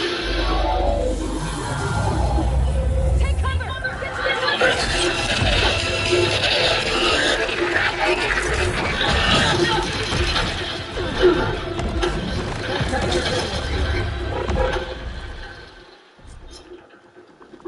I hit it through. You don't know. I would have spent that way first. Opposed everything else and wasn't smart enough to put that together. And he is, and one more thing and I'll close this comment up. He promoted a bunch of people in talent relations to work under him to talk to the boys that maybe fine people, but again, have never done any of that before. I knew you did. So, there you go. Well, I don't know. I think it's a great idea to put Tony Schiavone in that big talent relations position. But, Jim, when you talk about all the decisions Tony Khan has made, good and bad, I would have to think someone in his position, you know, and he comes from means, he has a lot of money. I would have to think he may be distracted from AEW because he's spending a lot of time investing in fine art. Well, you know, that's true, because he's collected football players and soccer players and wrestlers, but the real way to make the money, folks, is collecting fine art. And you know, our friends at Masterworks, they have been kicking ass. Have you heard about this? Brian, have you read the...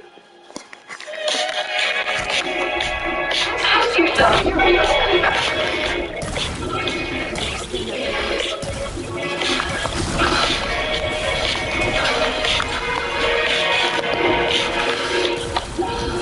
you have a pile of Amazon boxes stacked up?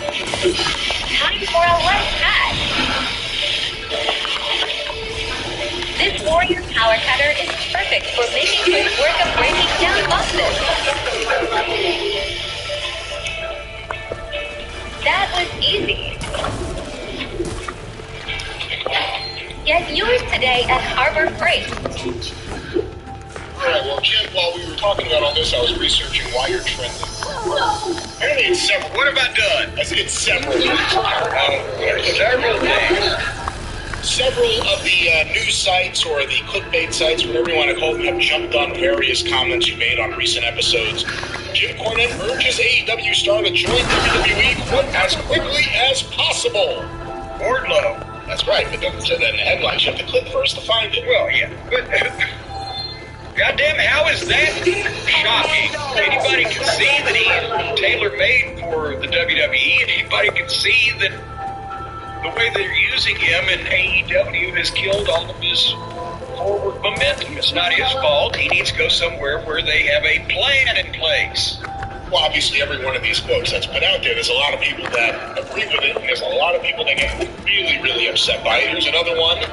Dan Lambert. Jim Cornette is the greatest manager of all time. That was another article tweeted out, so that got people talking. Thank you, Dan. Appreciate that. I still defer to Bobby Heenan, but, you know, Dan's a Southern boy, so he may not have got to see enough of Bobby. And then here is... also related to the Wardlow thing, I guess another site has tweeted out an image of Wardlow and Brian Cage with a giant Jim Cornette quote from the Jim Cornette Experience. Thank you, Sports Skeeta, for crediting the Jim Cornette Experience. We'll give you credit now. And that got people going bananas. Here's another one. Jim Cornette speaks his mind about Bray Wyatt's return to WWE. That's got people going. Oh boy, a bunch of people are pissed off about that. We'll talk about that in a minute. And then this may be another reason right here. Approximately an hour ago, a tweet sent out by Soraya, dirt sheets, podcasters, and an old man that loves to have his counsel, even if it's full of shit. And then in parentheses it says, Cornette. Oh, I thought, why is she mad at Eric Bischoff? Loves to talk about me. You're welcome for the clicks and views. Hey, listen, the last video didn't get that many clicks, so... I was about to say, the time now is not this. Yeah, she's like all the other AEW debuts. First night in, boom. After that, law of diminishing returns. Thank you, sweetie. Yeah, this is our house. Sweetness. This is our house. I didn't come in lock and loaded. Some of the various reasons why early... Apparently, I've turned the page.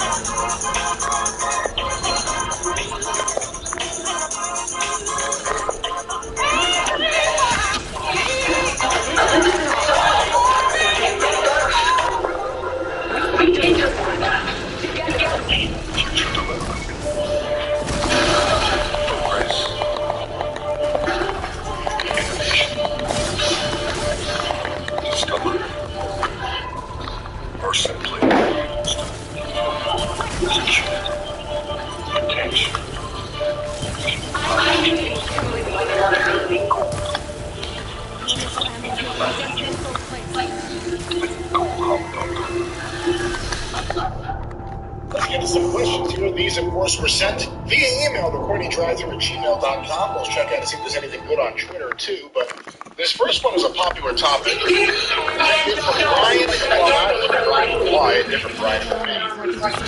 Hi, Brian and Jim. I've been a long-time listener of the podcast. I listen to it whenever I'm doing deliveries, and it helps make the night fly by with enjoyment. My question is, what are your thoughts about Tony Khan mentioning CM Punk had an office job in AEW? Is that what Punk meant when he said he was running a business? Was this why the top executives were so bent out of shape about him? What are your thoughts on the situation? And I don't know if you saw this, but Tony Khan did an interview. Yes, I did. I saw it, and I took it the same way a lot of other people did. Because, correct me if I'm wrong, but to this point, we have not been told that CM Punk is executive vice president or a chief cook and bottle washer or anything other than a wrestler in AEW, that he didn't have any other position or responsibilities officially, although obviously, you know, we've heard from some wrestlers saying that, you know, he was giving them advice and they were, you know, always welcome to ask questions or whatever. But that does make that comment a little more, yeah, I'm trying to run a business here, is what he says. That does make that comment a little more, because I assumed that he was saying something to the effect of, I'm trying to be a businessman, right? This is business. And he just, you know, it's late, it's the scrum, he's bleeding, he's got muffins. But that would change the complexion a little bit. And if that's the case, then that may be why this investigation is taking longer. Some people have said, well, there's some legal action being threatened. But is it a duel of executive vice presidents, or maybe Punk just got to be a regular vice president? Who knows? I don't know what the job titles are. Here's the other thing, and they all want employees. Because wrestlers are obviously independent contractors, but more really like the original elite group, including Cody, were actually employees or whatever. But they were employees, they had health insurance. Yes, that's what we were led to understand. They were actually company employees. They have an interesting situation with the suspensions and the investigation and all this bullshit. They're all employees. They're not just wrestlers fighting. They're employees of this company. Well, here's something else that opens you up for a whole nother battle. Well, and also legally.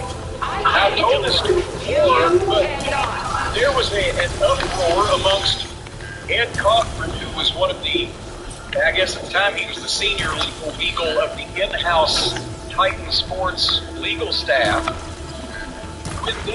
When I transitioned from managing in early 1997 to just working in the office on the creative team as a producer, etc., the human relations department, human resources. Well, I've seen some of the people in that department. I didn't want to have human relations with them. But the one that was, I remember Lisa Wolf that was just head over heels in love with J.J. Dillon, even tried to avoid her at all costs. Holy mackerel. She looked like goddamn Ruth Buzzy if she'd been floating the river for 3 days. But anyway,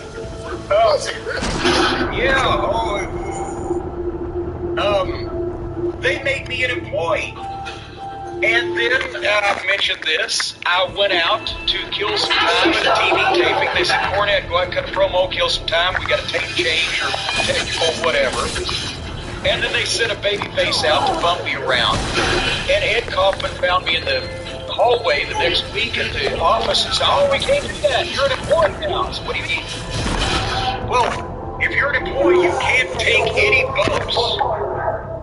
I said, well, then unmake me, and nobody told me that. Unmake me an employee, because, I mean, honestly, I was looking at it at the time like, you know, yes, I work in the office on the creative team. Nobody has said I'm retiring as a manager or a performer for the rest of my fucking life, and I didn't want to. So they unmade me an employee, and I went from being an independent contractor, so when called on, I could manage or take bumps or whatever.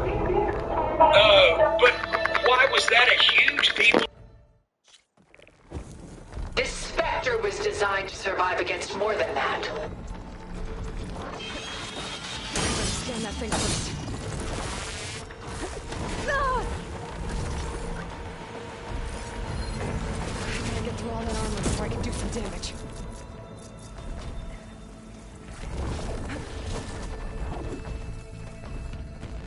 Give it up!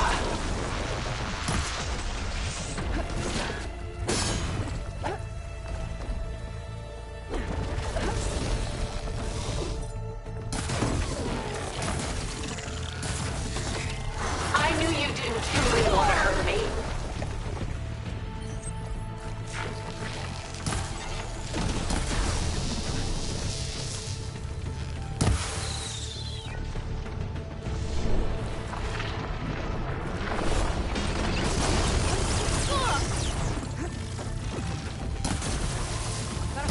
I can endure.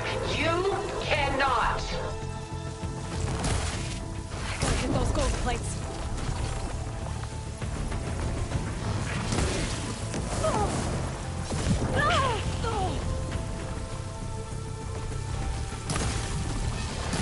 Sticks and stones against the lightning. Gold plates are vulnerable to elemental ammo.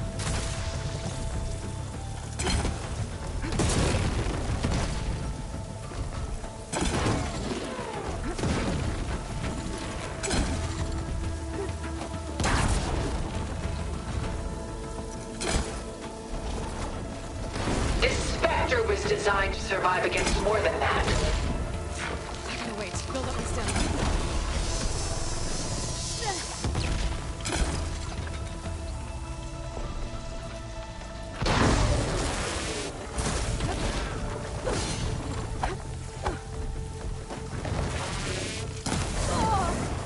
Ask yourself why you're holding back.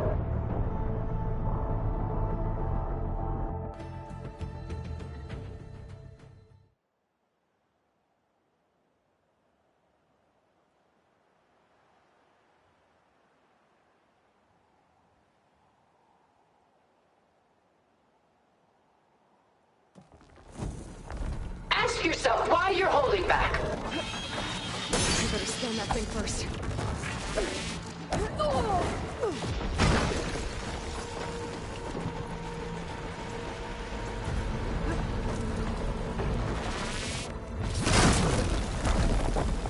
Sticks and stones against the lightning.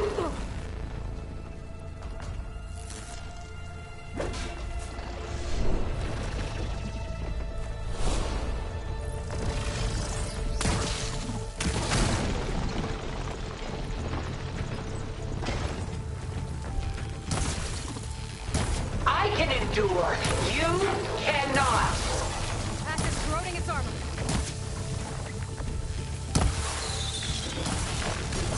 Elemental ammo is making a dent in those gold plates.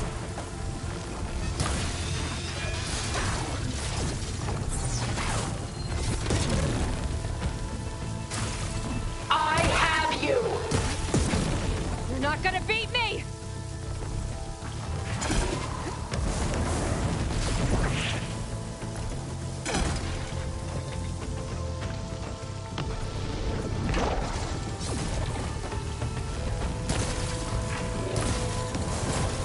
This Spectre was designed to survive against more than that.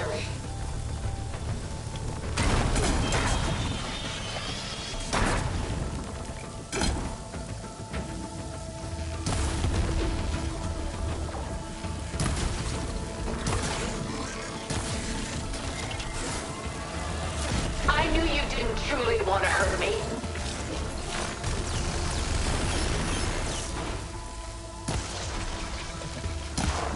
The gold plates are vulnerable to elemental ammo.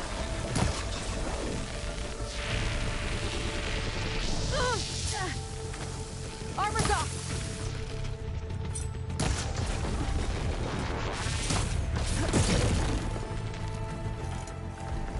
I've seen your life, Aloy. It should not be lost. I'm not going with you! Ah!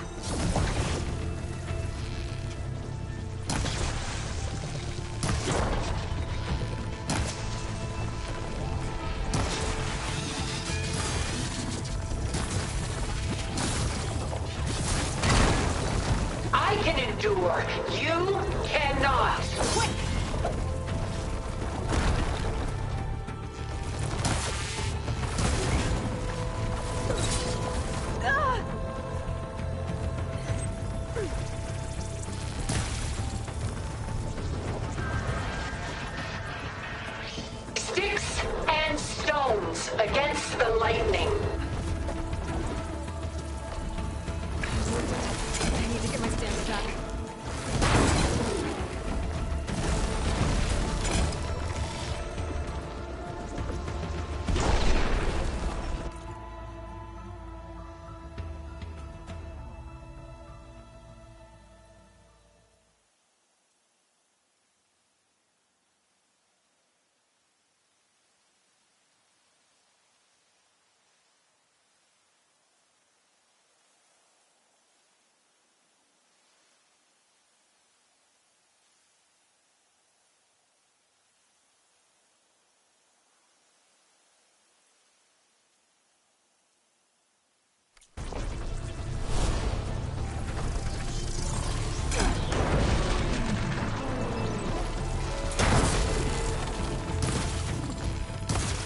That suit won't protect you! Ask yourself why you're holding back.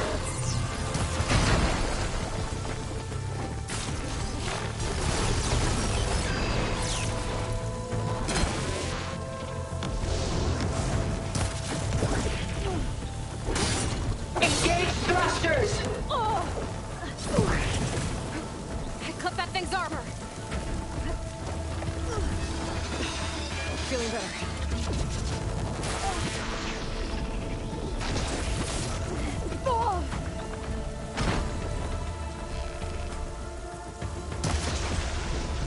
I knew you didn't truly want to hurt me.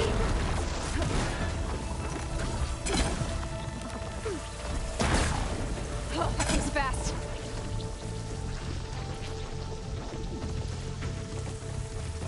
It's powering up.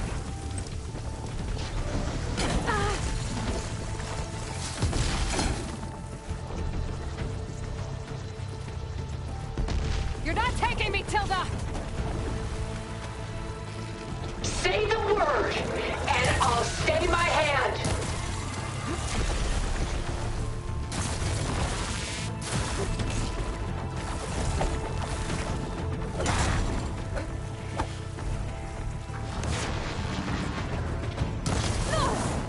This Spectre was designed to survive against more than that.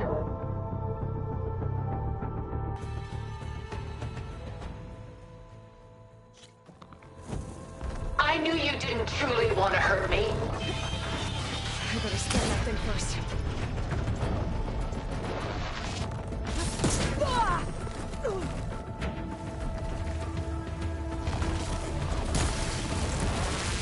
That was the first time I officially managed anybody at the convention center show to speak with the Mid-South for that times.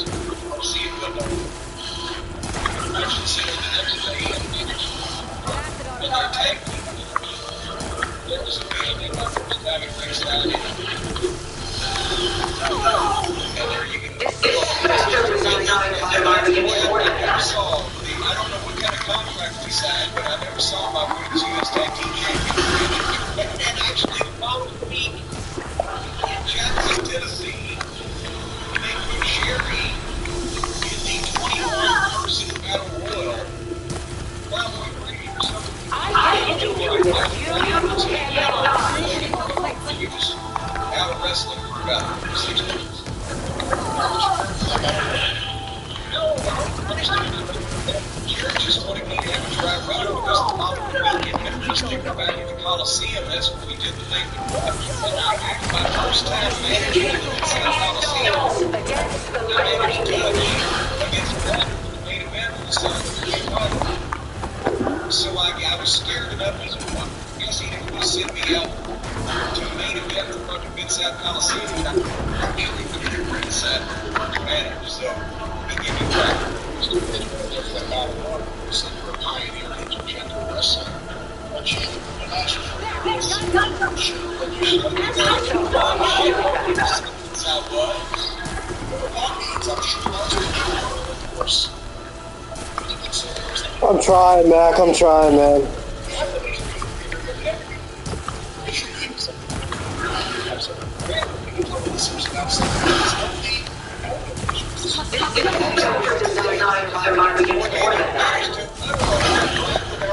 saying anything legible to tell people what the factor is. Folks, I'll tell you what the factor is. The factor is the best you're going to be doing with the least amount of effort.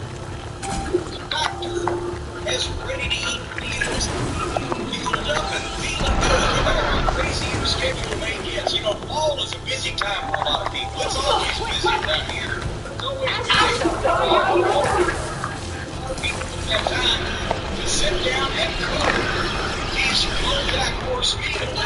But at the same time, you want to eat healthy. You want to eat. You say you want your protein. You want to get more protein, or you want to eat keto-friendly or calorie-smart, vegan and veggie.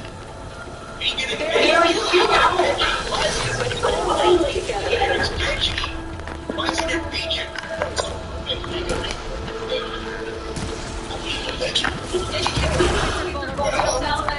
It's pronounced nevertheless, you need to get good food, stick to a special diet, don't have a lot of time to spend prepping things. You go Stacy's doing the keto diet, and she got the keto-friendly stuff, and it's just so delicious. But no matter what kind of diet you're on, or what kind of schedule you keep, you don't have to spend 6 to 8 hours in the kitchen anymore, you know, cooking the beef. You gotta come out, you gotta kill the cow, you gotta cut it apart, you gotta bring it up the hill to the kitchen, you gotta roast it over an open flame for hours. No more of that. How many hours does it take to mix a cow, right? I've never had to mix a cow. How'd you like to mix a cow? Trying to set it up. You got nothing against the cow. Just when it's time for them to die, you don't take matters into your own hands. So you just want people to come and scream at you, the cow must die!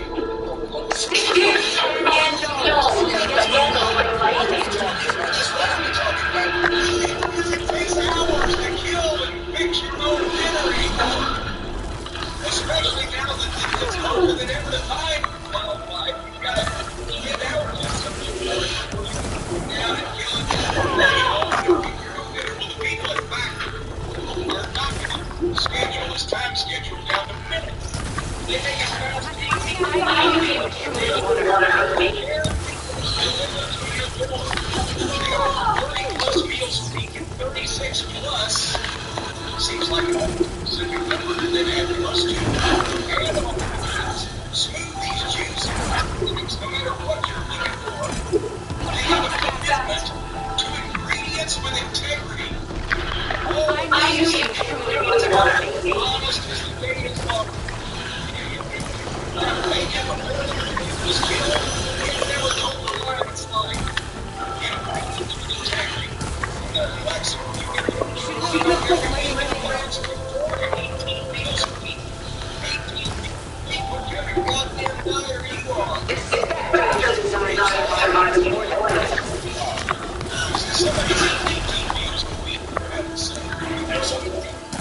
how many days are there? Well, then I eat 7 meals. Yeah, it takes a while to get that. Anyway, they offer fast, simple solutions, as I mentioned.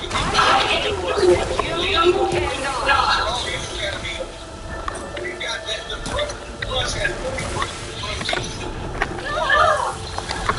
And the best part about it, it's cheaper than carry out, take out, and all the Uber Eats and delivery services. It's cheaper than all that stuff.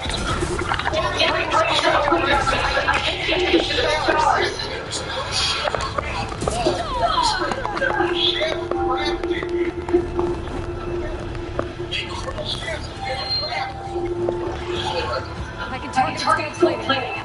Chef-crafted recipes that will not crack feed you.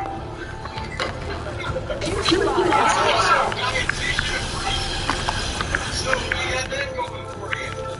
And I'll tell you, as I mentioned, it's delivered like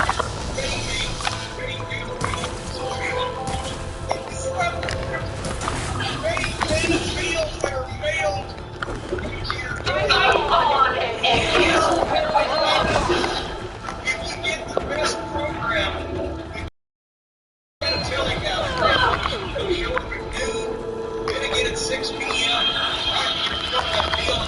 have the microwave in the car. He hands it to you. And if he gives you a $20 tip, he'll stick it in your mouth and rub your throat until it goes down. It's actually why you're here. Which is the refreshing. Maybe I just got the microwave guy who's in I'm not sure, but we give you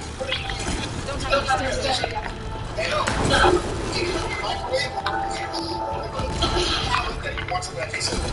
You can come up and do it the right way, but it is delicious. And I would say they have delicious. Delicious. Our fresh chicken. It's a bad bird yet. Before he finished the miles, he never told a lie in his life. That's right. I guess there they got ingredients with the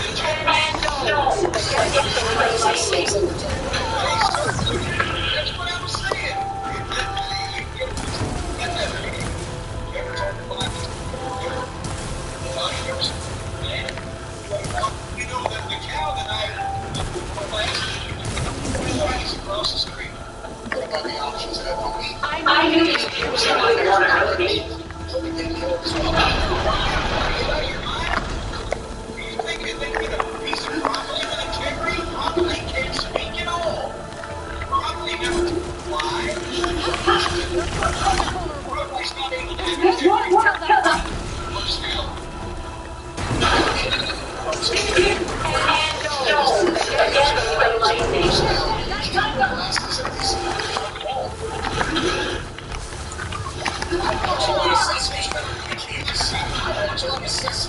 My kids.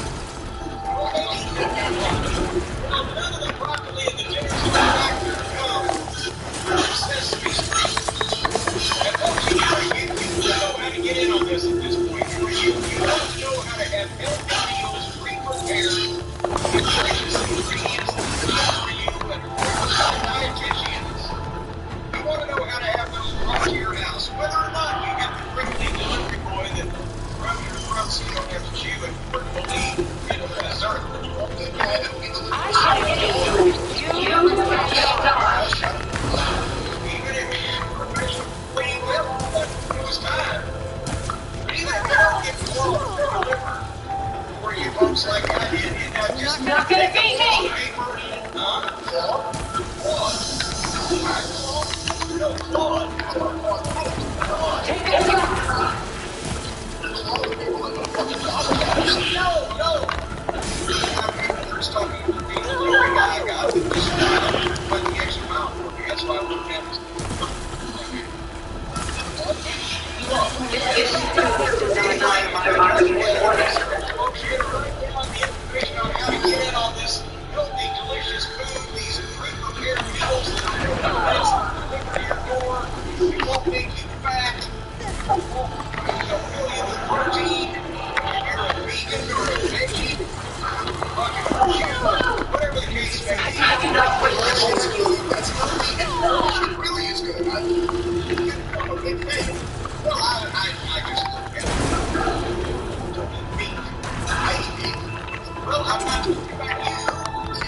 I'm not going with you.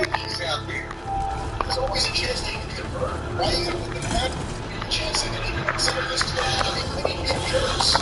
I know they're trying to take care of animals, but, you know, thing is, somebody's going to get that.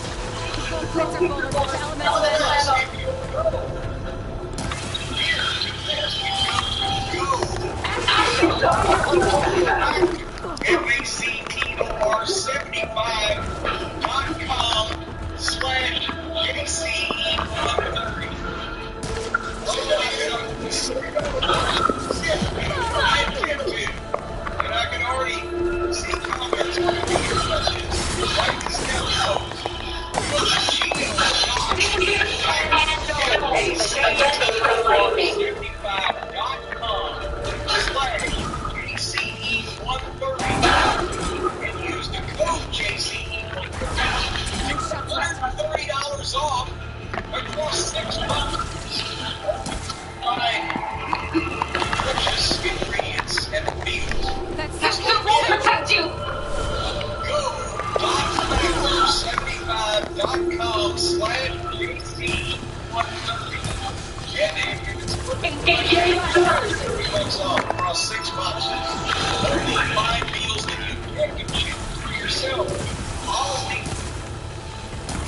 the you add, subtract, you do all kinds of stuff. It's amazing. You eat this stuff. I can do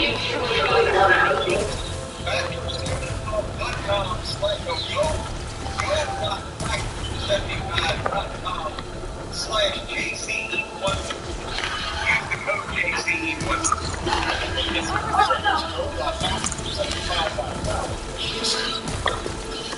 That's what I thought I said.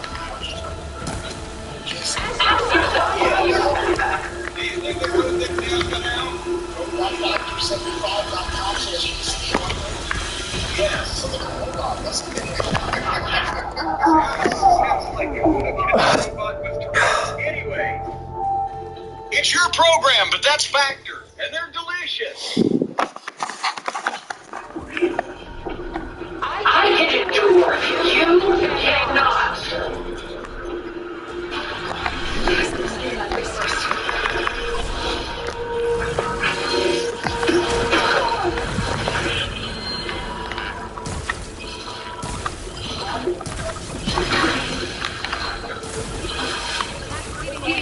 It's designed to survive more than that.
Regardless of what you think about the tweets, for any consistency to take place, they said nothing when they just featured a convicted felon in the main event of their television program last year who took the pizza cutter and was cutting on Moxley's head in the picture-in-picture during the Domino's commercial. And we all said, oh, goddamn, they've done it now. Well, they could have done it if the executive in question that is unnamed was more phobic toward convicted felons than he was towards people who put out phobic tweets.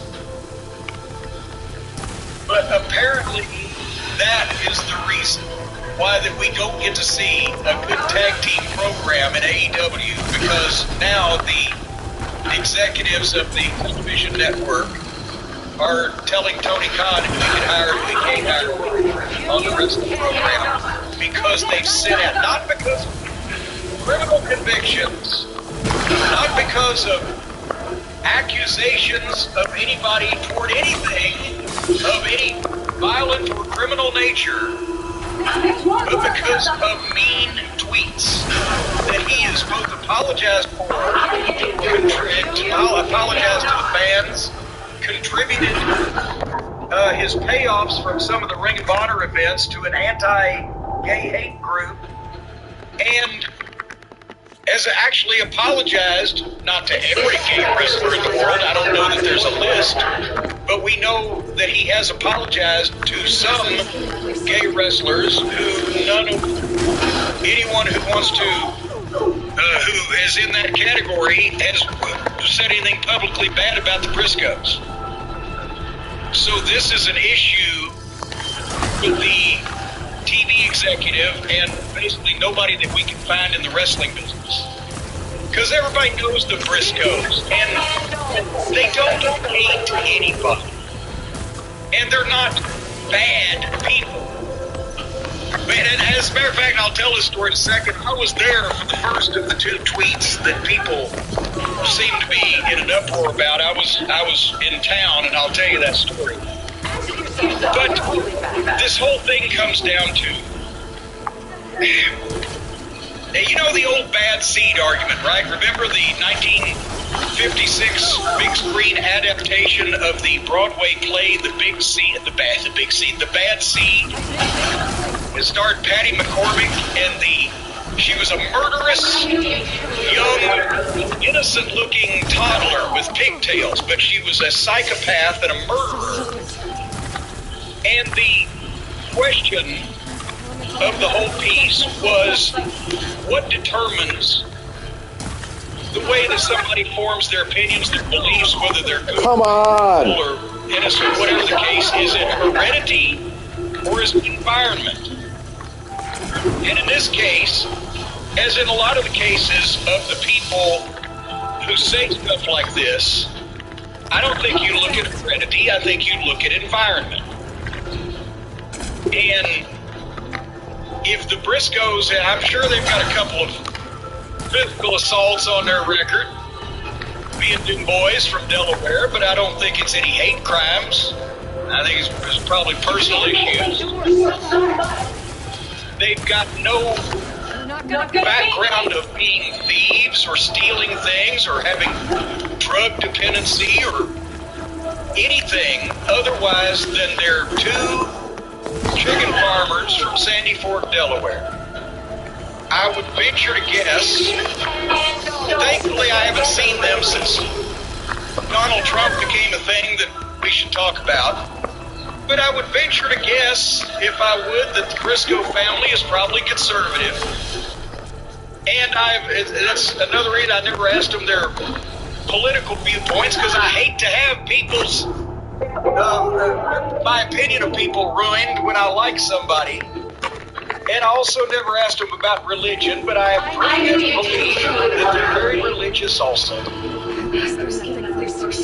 And I've got to wonder if Mark and Jay Briscoe do listen to the news, and Mark Briscoe, by the way, is a goddamn genius, believe it or not. As far as IQ goes, he's a fucking smart guy. But if they do listen to the news, I bet you they're listening to Fox or the right-wing news or whatever, and I'm going to make a point on this in a second. Because I saw this person in 2011. We're in New York City for Best in the World, the Ring of Honor paper. And this was the weekend the first of the two tweets that people are not happy about came out. And Brian, you've been there to the Manhattan Center there, and it's right in the middle of downtown New York, the city, as they say, Manhattan. And the guys would all fly in and get there early because you never know what travel into New York. We want to make sure everybody's in the building so we know if we have to make any substitutions. And then once everybody's checked in, 1, 2 o'clock in the afternoon, especially if they've got their finish, we would let them go and walk around, get something to eat, walk down the block, go to a diner, get a burger, whatever the fuck, right? Do something instead of just sitting there in those holding cell locker rooms in the Manhattan Center and come back at the appointed time. And I was up there this weekend, and that weekend Stace was with me. And so a bunch of the guys went walking out, and the Briscoes were amongst them. And then Stace says, well, I'm going to go walk around because she wasn't there at work. She went on vacation after that show. So she goes walking around New York and she knows the place. Well, Brian, that was, I don't know what the parade was, but that was the day of one of the major gay pride parades in New York City. And somehow or another, both the Briscoe brothers on one side of the parade, and Stace was down. She didn't know they had safe route, and she came in huffing and puffing. It was going, I had to walk 8 or 10 blocks around the parade to get back to the building here because they shut the street off after I passed. Then we're looking for the Briscoes. They've got caught also. And Brian, I don't know if you've seen the New York gay pride parades. Stacy's from San Francisco. She's used to it. She's taken a few pictures with her cell phone. She said it was very flamboyant because they do know how to put on a parade. And you're seeing some things in that parade. The chances are you don't see when you go to the county seat of Sussex County, Delaware, or wander around the city limits of Sandy Ford. It had to be a culture shock. So now, I'm envisioning the Briscoe brothers, 2 chicken farmers, stuck on the other side of the gay pride parade, late, worried they're going to get fined, and trying to get back to the building in the middle of New York City. This was the Beverly Hillbillies on LSD. YouTube Premium gives you ad-free videos, mobile downloads, background play. And you also get Music Premium, a music streaming app that has playlists mixed just for you. The world's largest catalog of songs to enjoy uninterrupted. Try YouTube Premium for 1 month on us and get into it. And they get back finally, and they apologize, and Jay's hot, and when he tweeted something about, boy, there's a lot of people here in New York today. What the fuck? Because he'd never seen anything like that in his life. If you've seen the gay pride parades from San Francisco on television, this is what he was seeing, and he was stunned to say the least.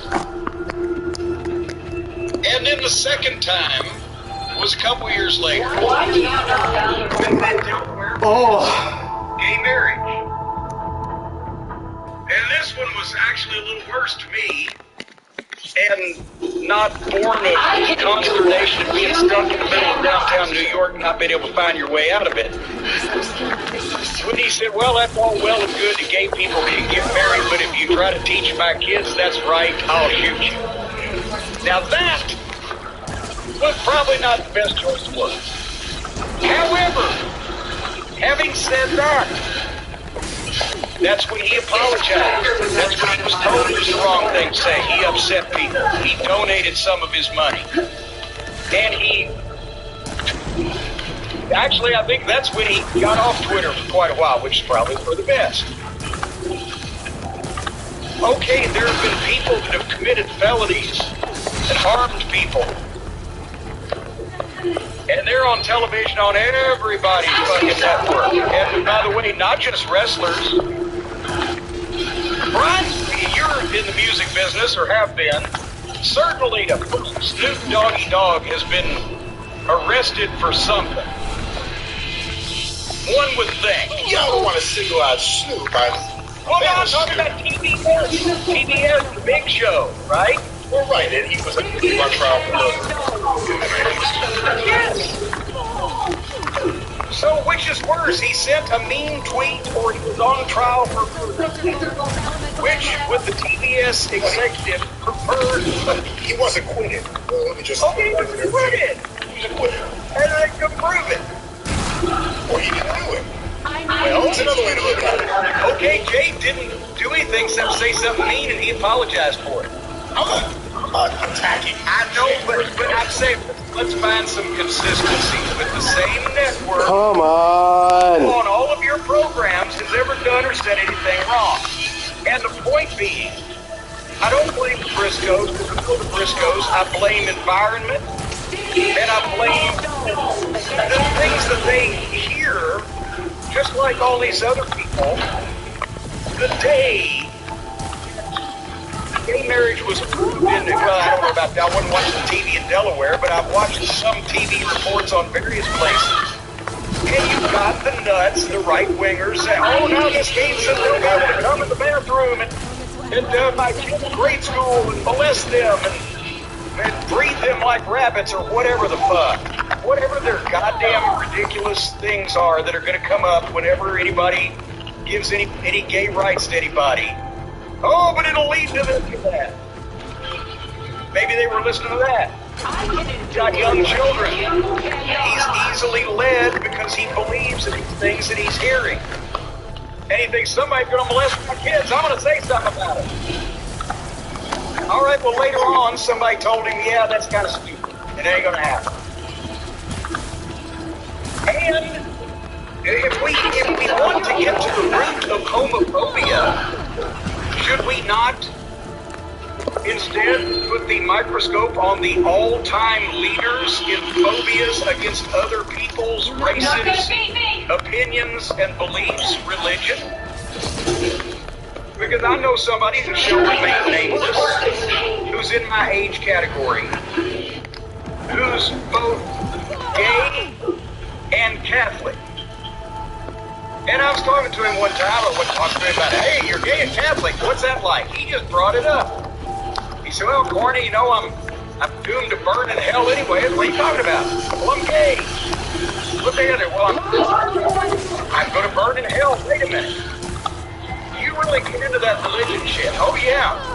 I'm Catholic. This is what I believe. I was raised this way. Why do you believe this if the bottom line is you're going to burn in hell and fire and brimstone because you're a horrible person just because of who you're attracted to, even though you're not a horrible person? Why do you? Well, Corny, it's God, it's true, it's religion, it's, you know, they believe it even when it is detrimental to their mental health, well-being, good happiness, whatever.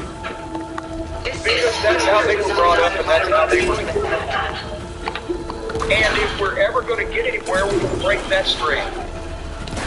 Hate yourself for who you may be attracted to, because people have taught you that there's an invisible, fictitious, supreme being in the sky that thinks that you're horrible for doing what you're doing. It's bullshit. And that's why I've also said I believe religion is the most widely accepted form of child abuse, because you are teaching your children from the time that they're cognizant of anything lies and science fiction that leads them to think that other human beings are not worthy of being who they are because God would be mad at them. I don't have a problem with hating a motherfucker because he's done something to me personally. I'm totally in favor of that. I think more people should do that. But to hate somebody that you otherwise would agree with or not have any problem with because God said to is ridiculous. And that's how people are taught. And that's where this shit comes from, especially with people like the Briscoes. They don't have hate for people, and they're honest people, and they're fine wrestlers and good performers. But they've been taught from everybody, all these people that fit in this category, they're misplaced. They've been taught, okay, as long as God or the right wing says so, these things should be this way, but it's not just limited to the Briscoes. And I'll say this again and then open the floor to you, Brian.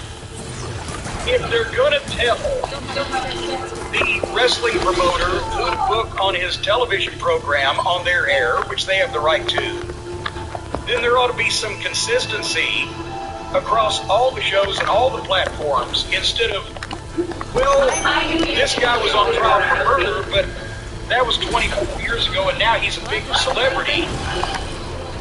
So that's better than this guy who sent a mean and ill-informed tweet 10 years ago, but he's not a celebrity.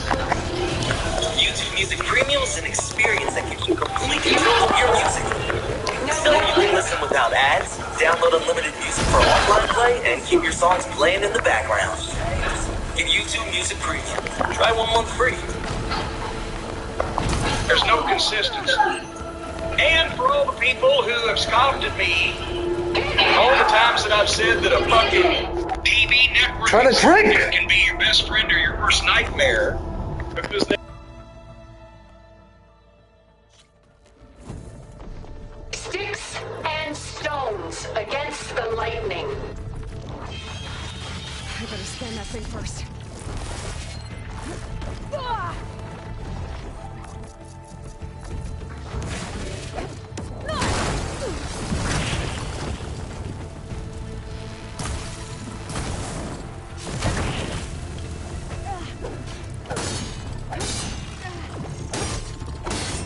This Spectre was designed to survive against more than that.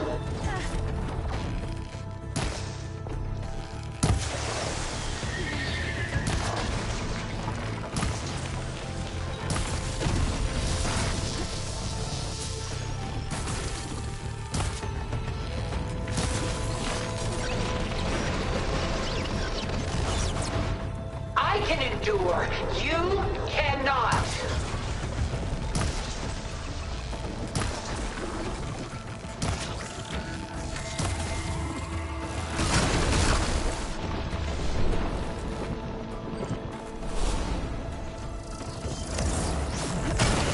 I can target its gold plating.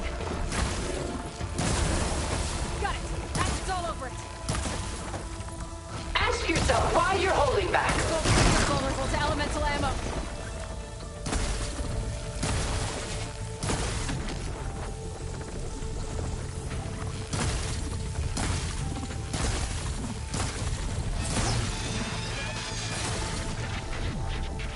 I knew you didn't truly want to hurt me.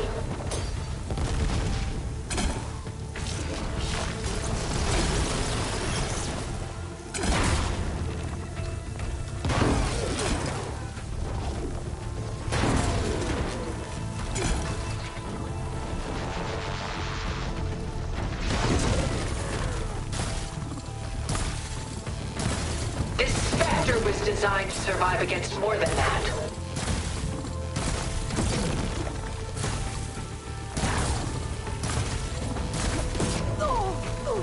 I'm not giving up. I'll shut you down. I clipped that thing's armor.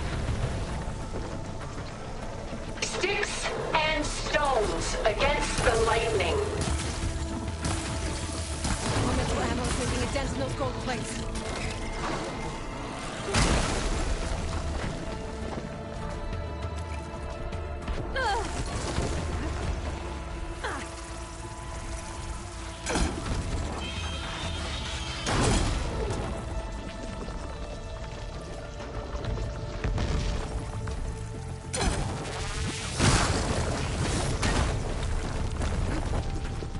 Stop! I beg you!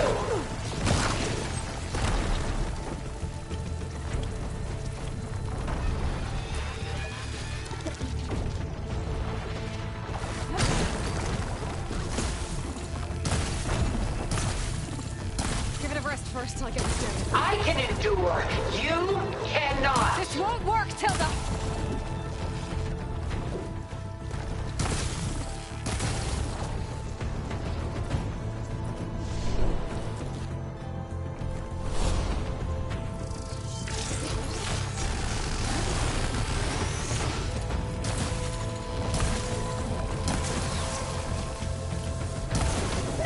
Ask yourself why you're holding back.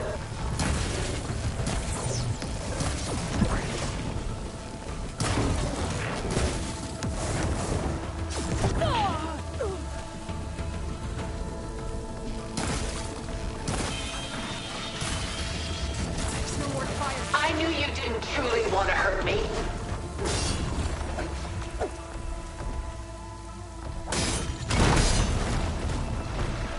There! Got its armor!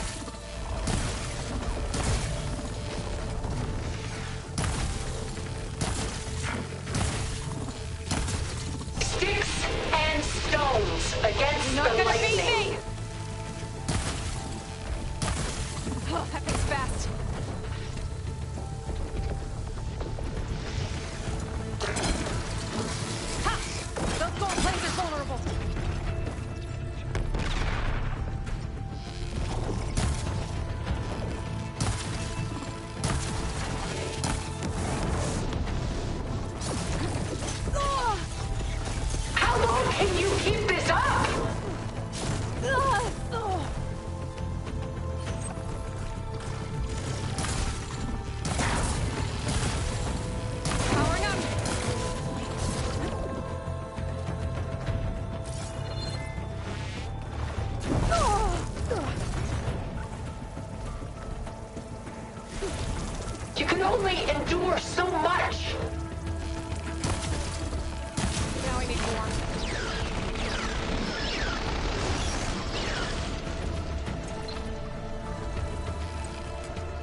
you!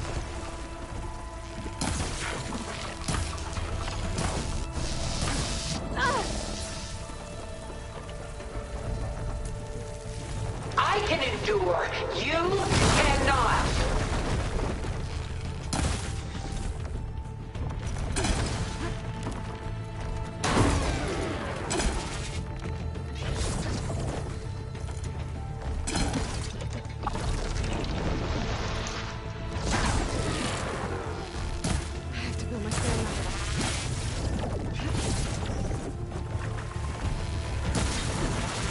There are no answers in death.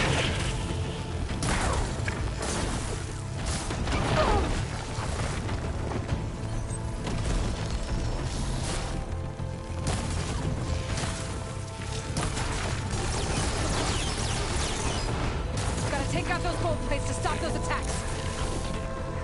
That suit won't protect you!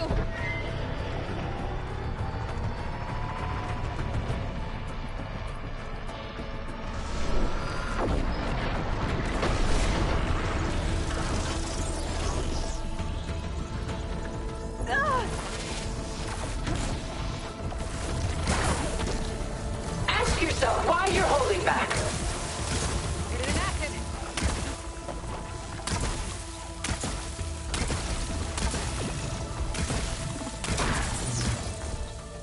I gotta move.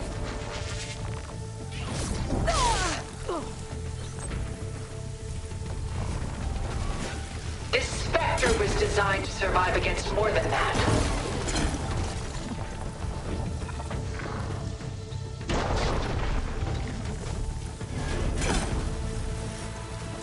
Armor's up!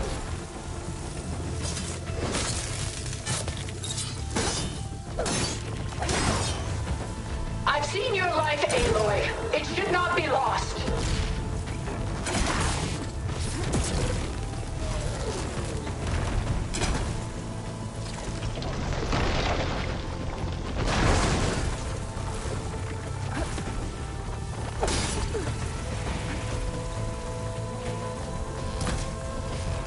I knew you didn't truly want to hurt me.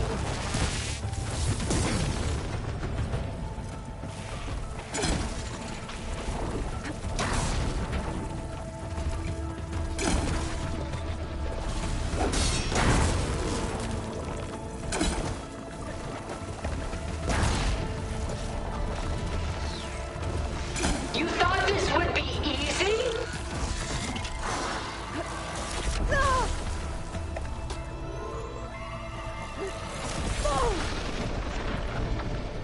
It's reforming.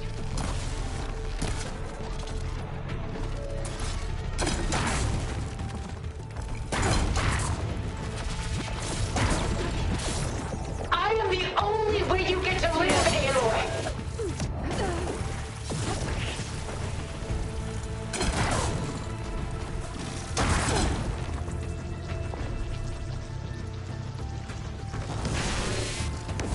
Through all that armor before I can do some damage.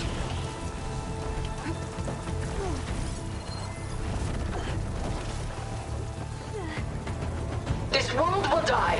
You don't have to.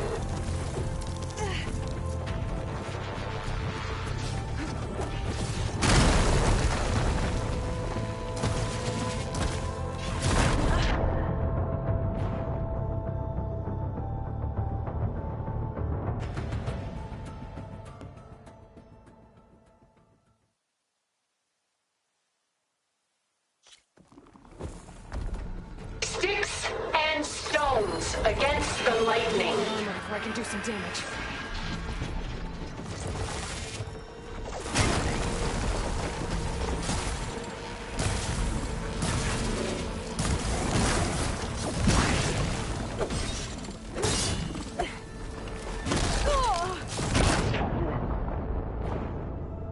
I knew you didn't truly want to hurt me.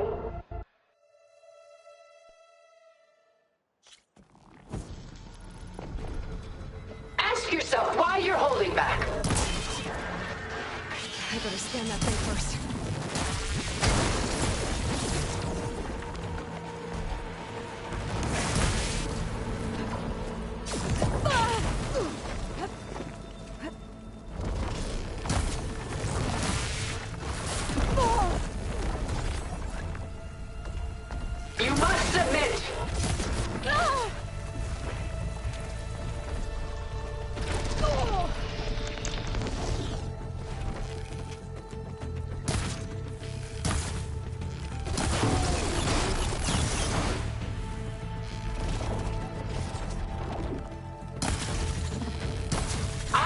endure. You cannot.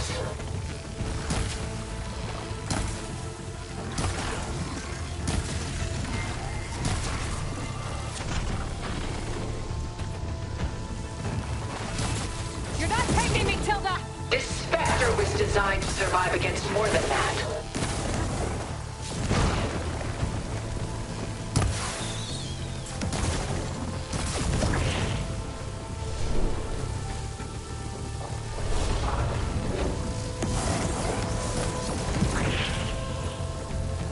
I can endure. You cannot. Quick!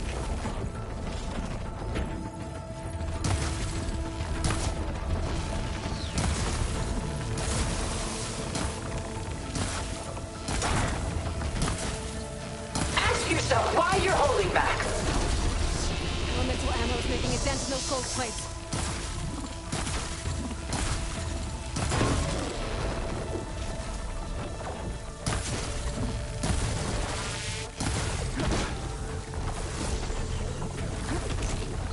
Sticks and stones against the lightning.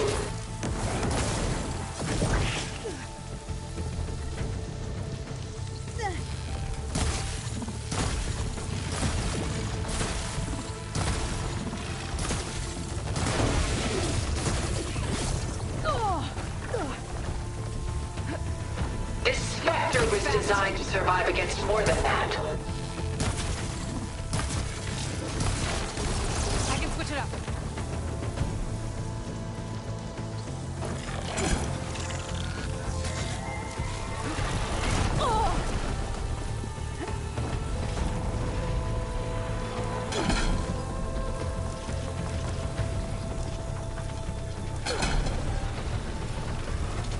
I knew you didn't truly want to hurt me. Cut that thing's armor!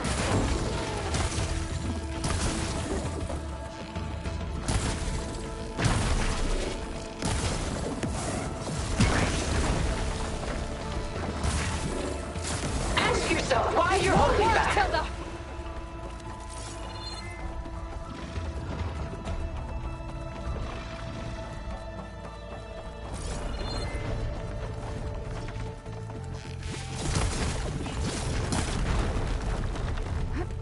I can endure.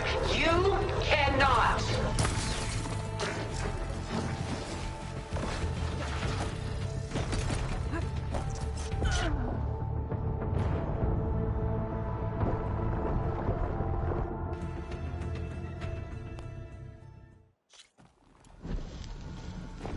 Sticks and stones against the lightning. I better scan that thing first.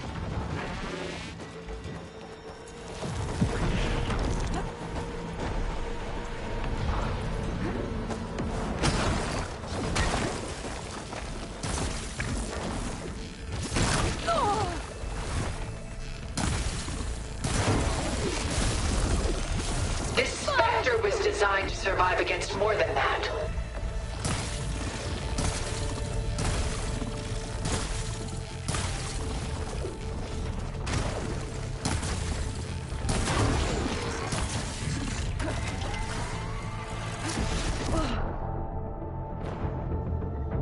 I knew you didn't truly want to hurt me.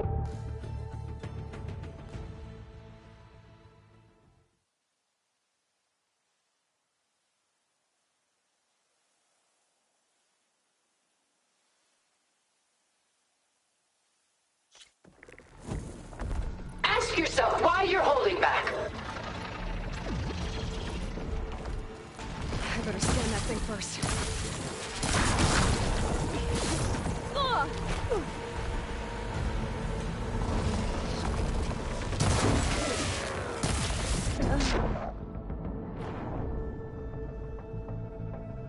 Don't you?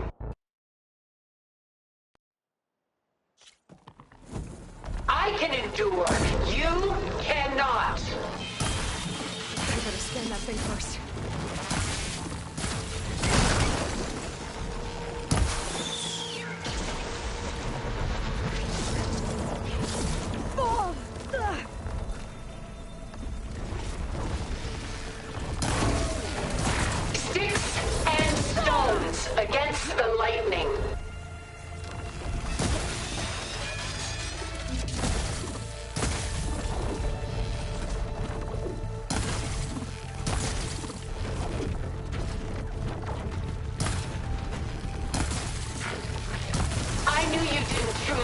hurt me.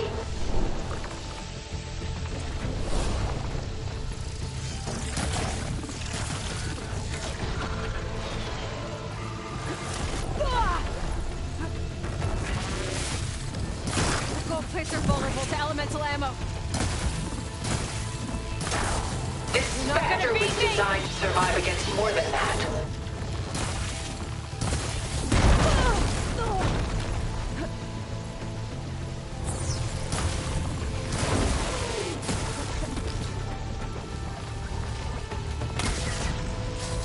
I can endure. You cannot.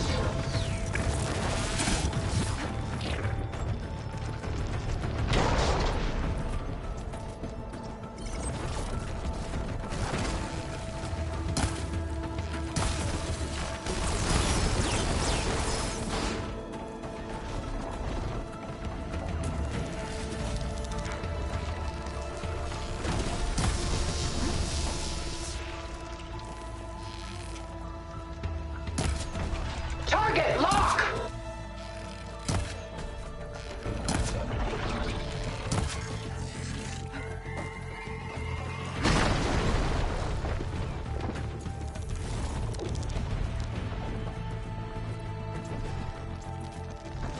I'm not going with you! Elemental ammo is making a This Spectre was designed to survive against more than that.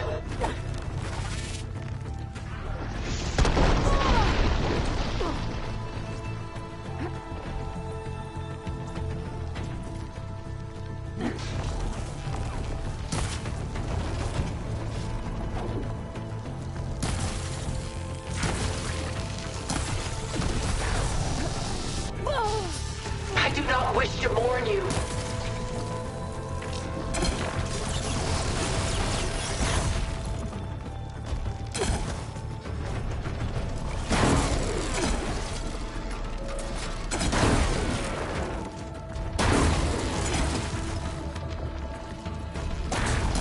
You cannot win!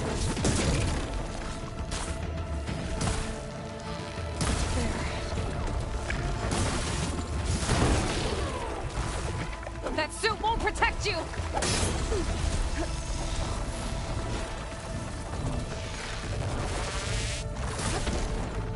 Sticks and stones against the lightning.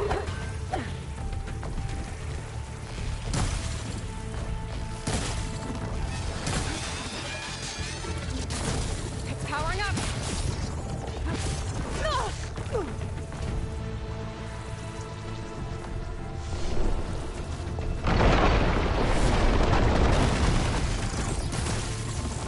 I'm out. Ask yourself why you're holding back.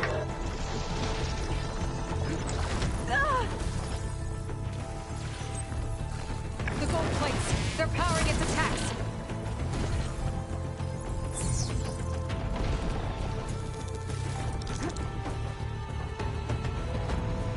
I knew you didn't truly want to hurt me.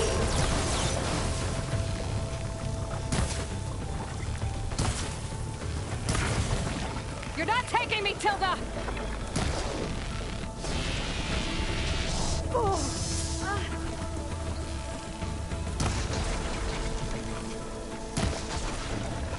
There! Got its armor! I knew you didn't truly want to hurt me.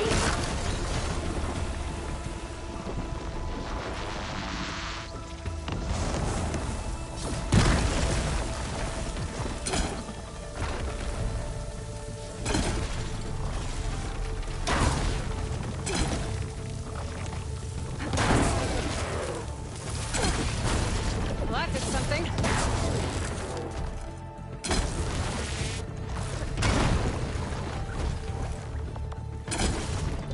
Oh, that thing's fast.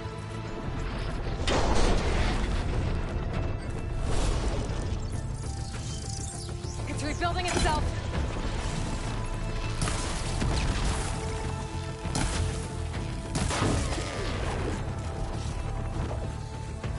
I can endure. You cannot.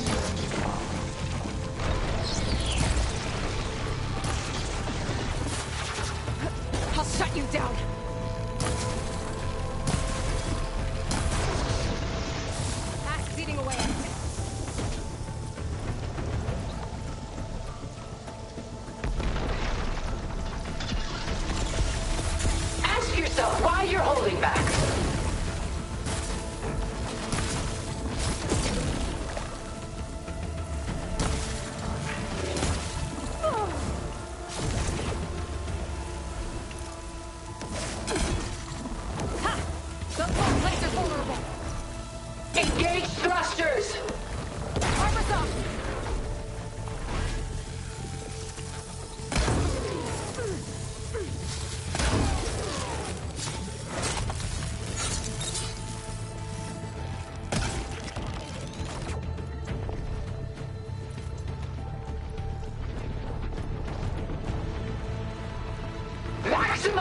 mode. Engage.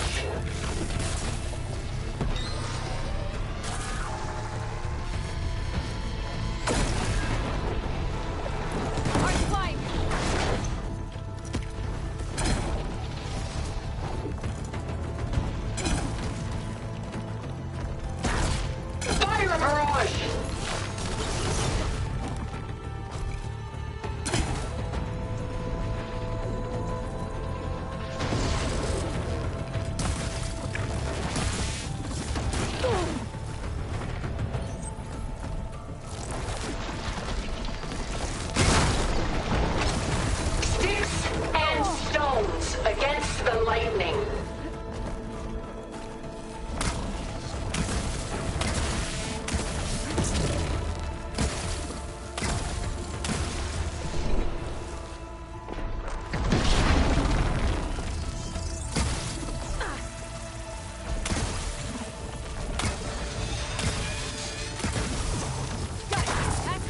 This Spectre was designed to survive against more than that.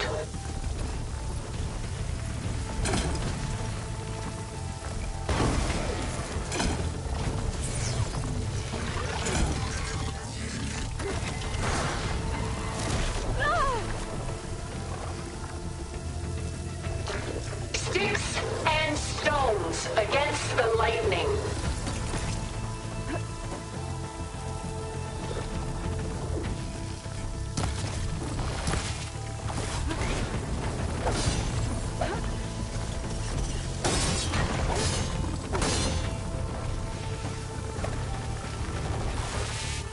I can endure. You cannot.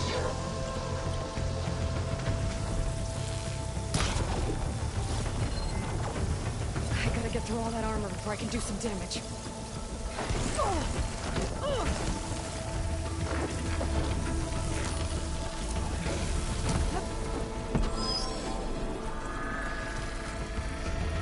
Bow down!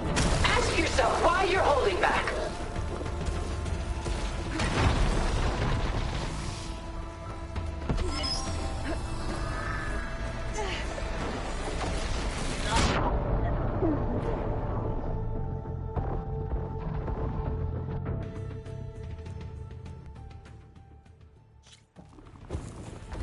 I knew you didn't truly want to hurt me.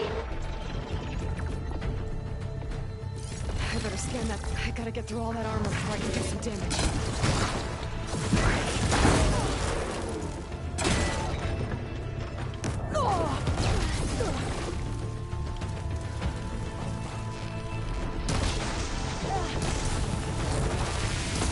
Is this really what you want?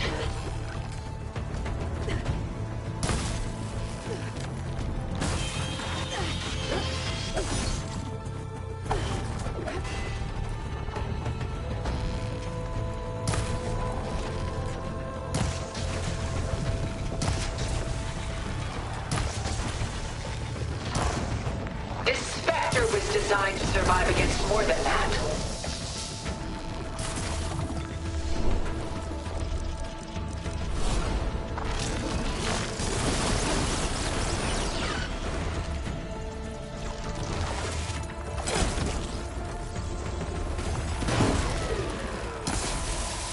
The gold plates are vulnerable to elemental ammo. I knew you didn't truly want to hurt me.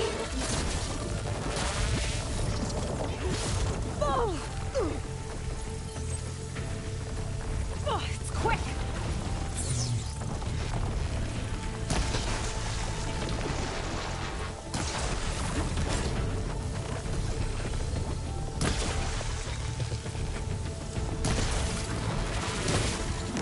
Ask yourself why you're holding back.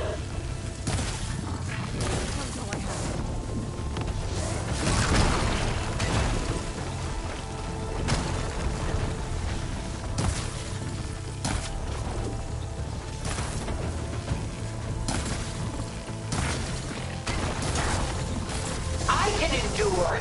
You cannot.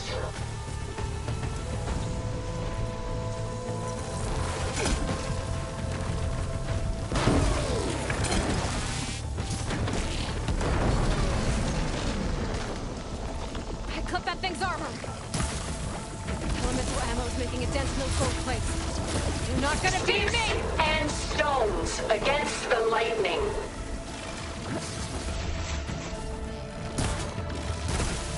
Oh, that thing's fast.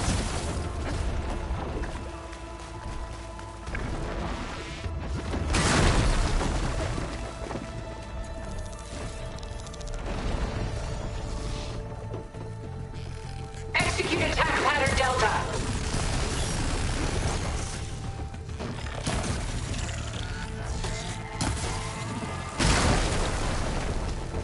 I'm out.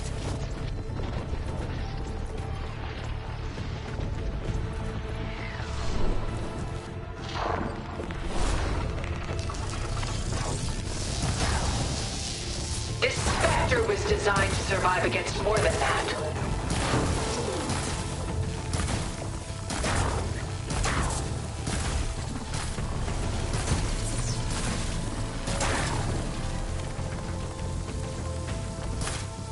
I'm not going with you!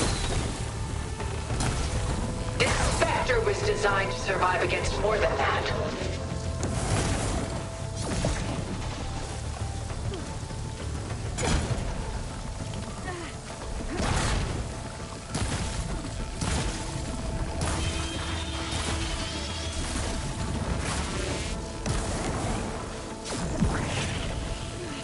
I knew you didn't truly want to hurt me.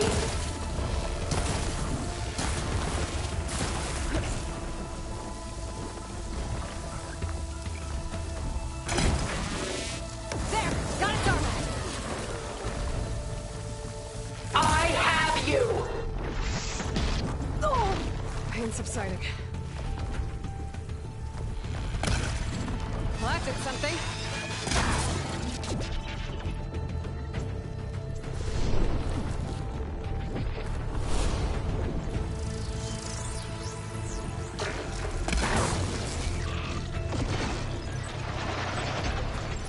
That suit won't protect you!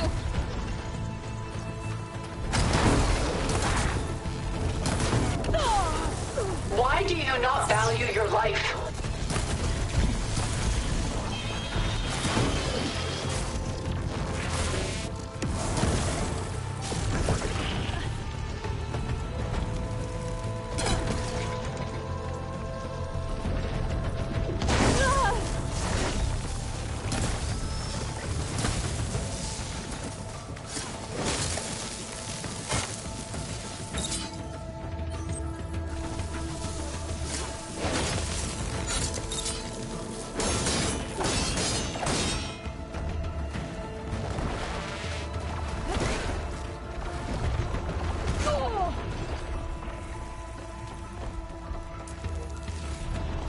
I can endure. You cannot. You're not taking me, Tilda!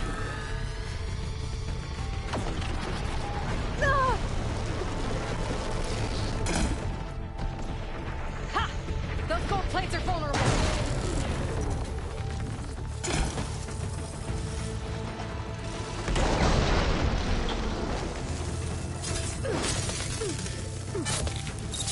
Surely nothing is worth this pain.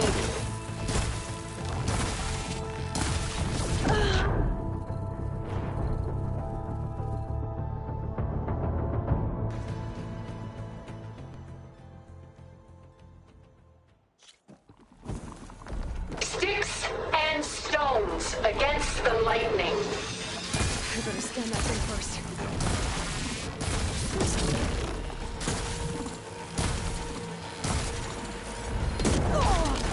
I gotta get through all that armor before I can do some damage.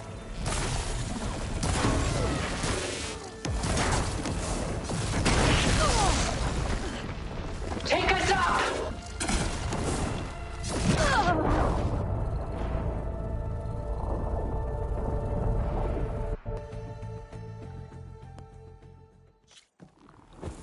Ask yourself why you're holding back.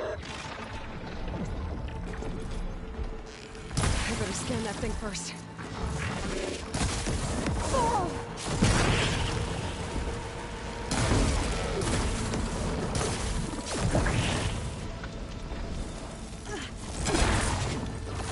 This Spectre survive against more than that.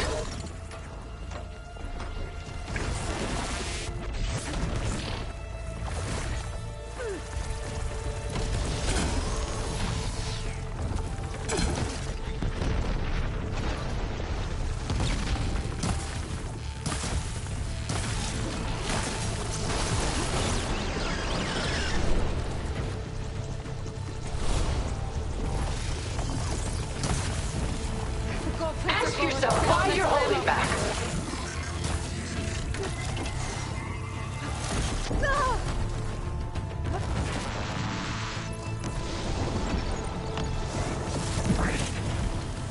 I'll shut you down.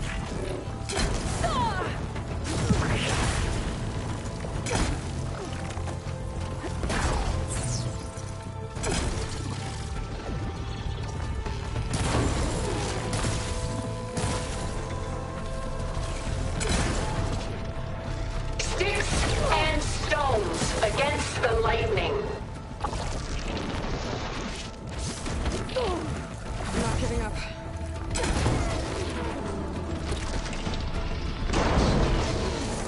Quick! Elemental ammo's making a dent in those gold plates.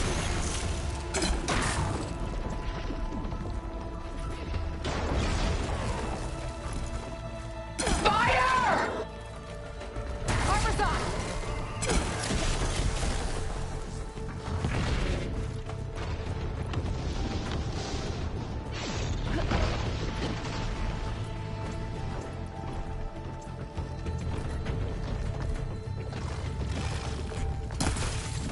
This won't work, Tilda!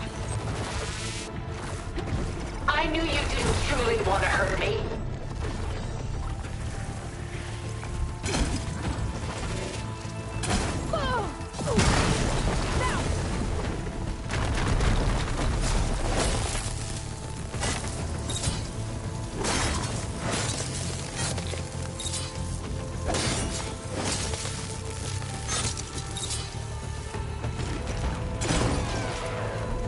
Just stop!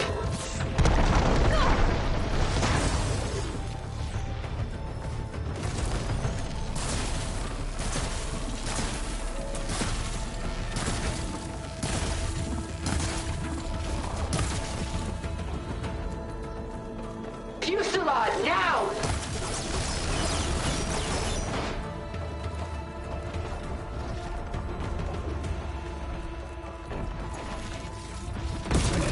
You're not gonna beat me! Stop! I beg you! Well, that did something.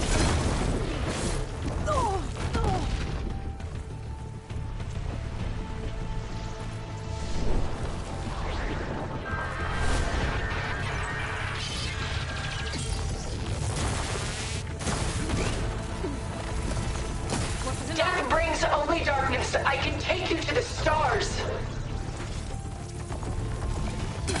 Oh, that thing's fast.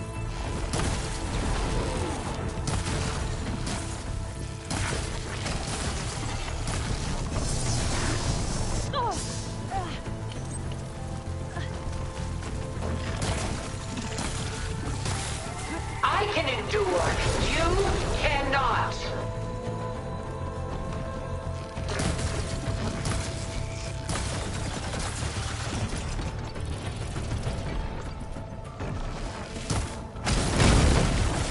I'm not going with you!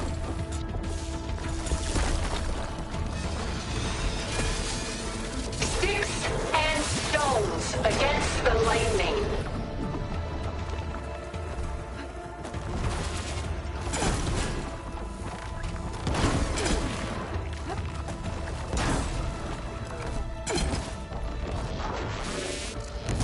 Cut that thing's armor!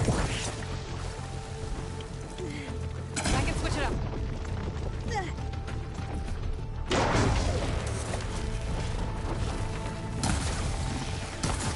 It's using those gold plates to power its attacks. This Spectre was designed to survive against more than that.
can endure. You cannot. There, machine's vulnerable.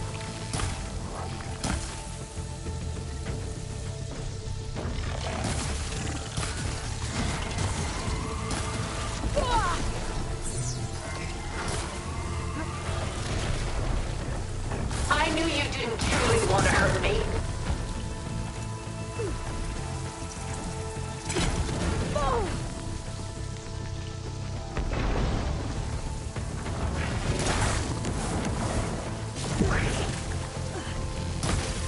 There, got its armor. Sticks and stones against the lightning.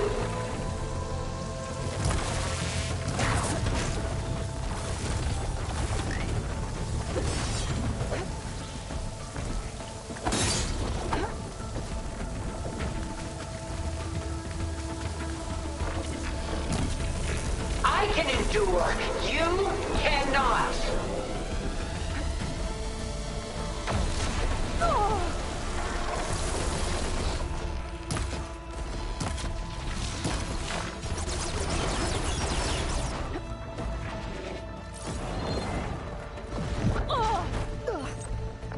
Ask yourself why you're holding back.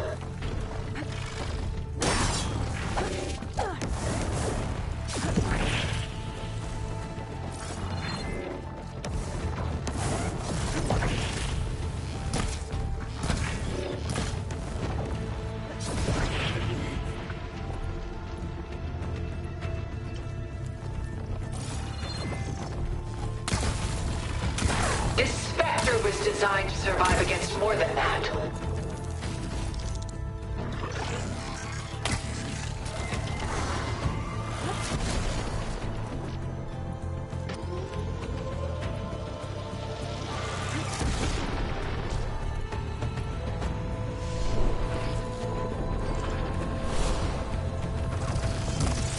Please, Aloy, stop!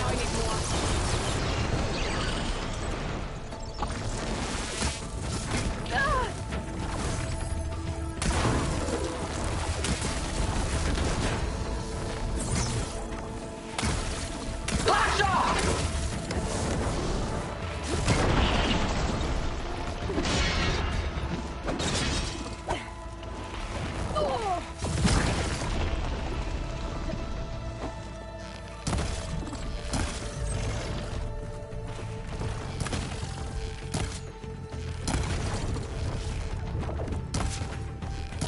I knew you didn't truly want to hurt me.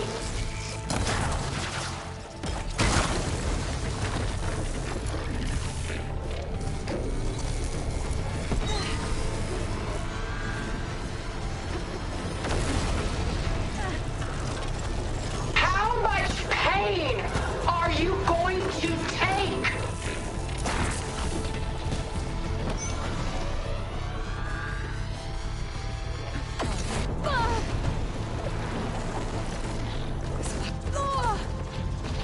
Gotta take out those gold plates to stop those attacks. You're I finished, can Hilda! endure. You cannot.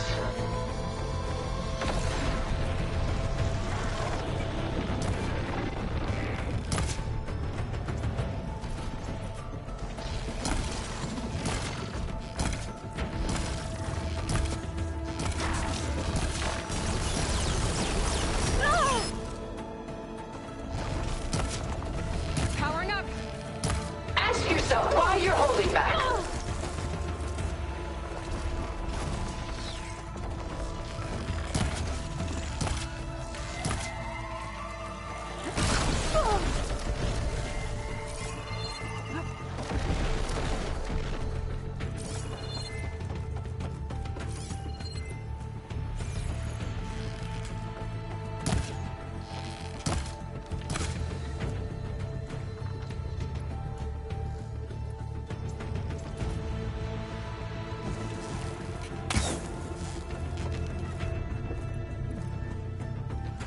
A few more Take us up!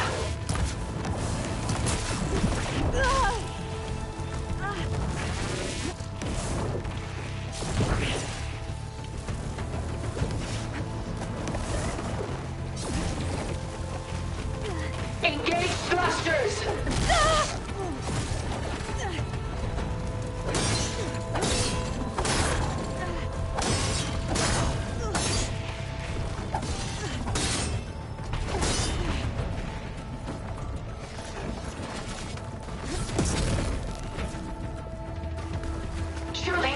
It's worth this pain.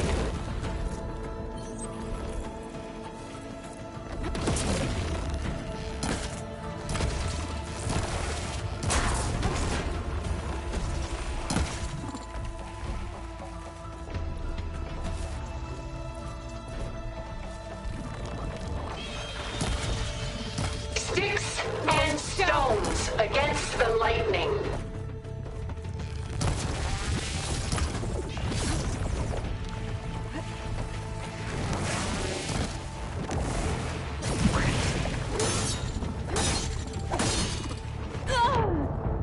Why do you not value your life?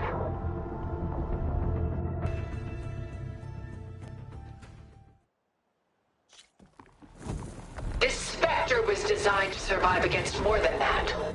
I better scan that thing first.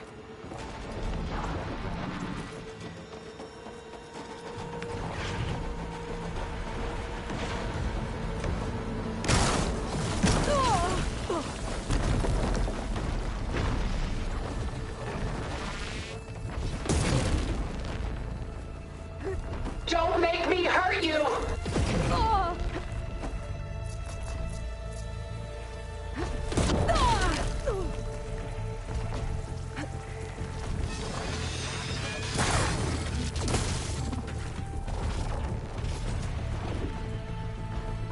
Let us end this!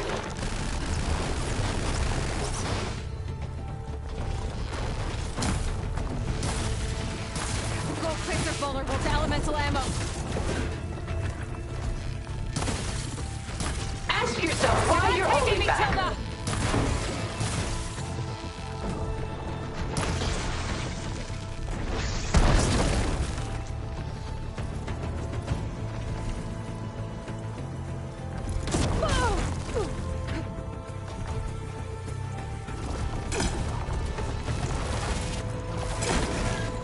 This Spectre was designed to survive against more than that.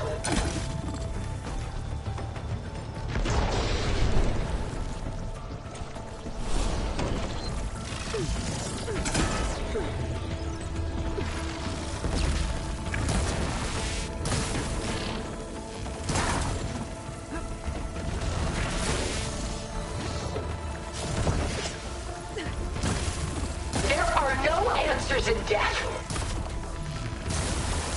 Elemental ammo is making a dent in those gold plates.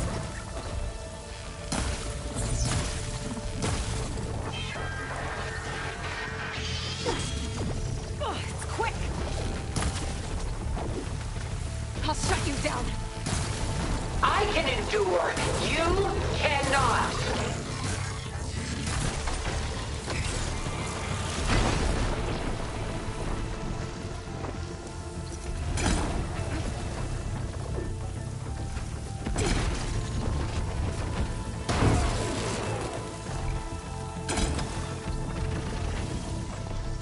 I knew you didn't truly want to hurt me.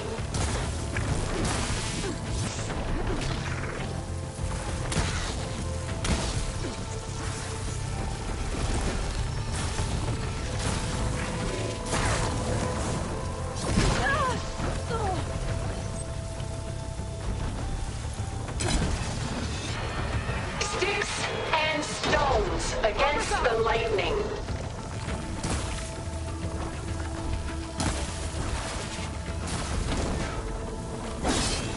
Still in this fight.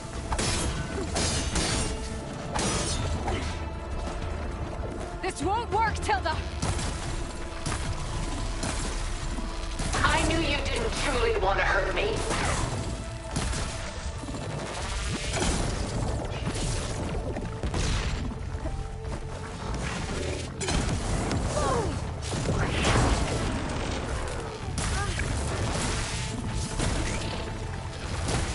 I can endure. You cannot.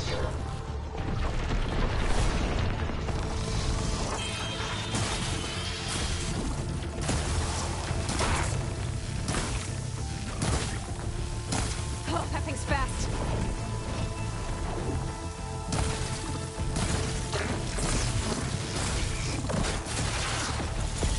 Ask yourself why you're holding back. Use it all up.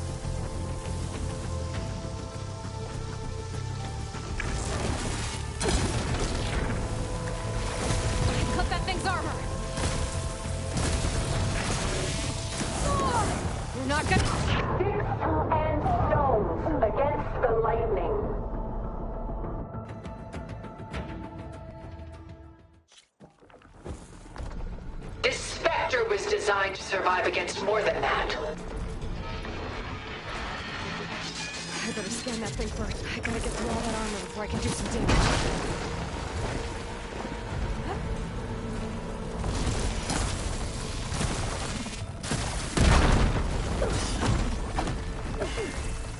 Engage thrusters!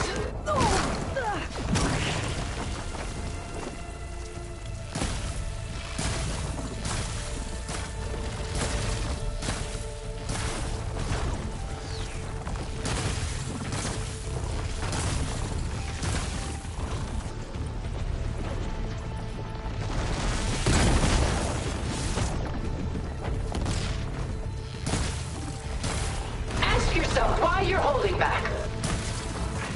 Gold plates are vulnerable to elemental ammo.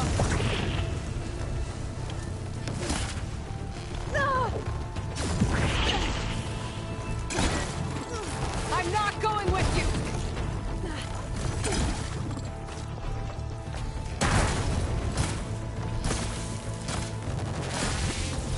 I can endure. You cannot. Quick!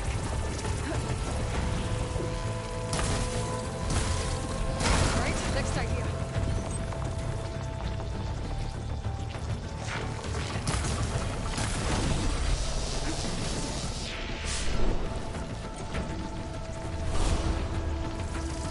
Target lock!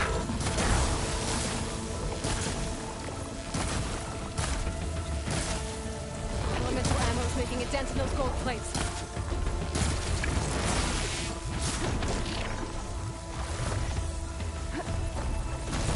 This Spectre was designed to survive against more than that.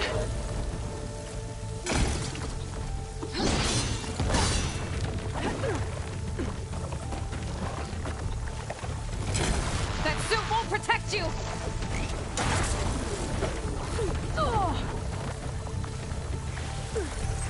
Sticks and stones against the lightning.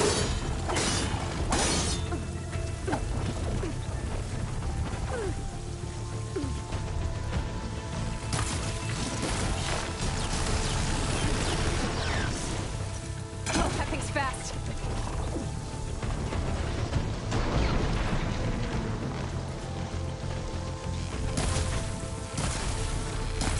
I knew you didn't truly want to hurt me. I can't with my stamina this low.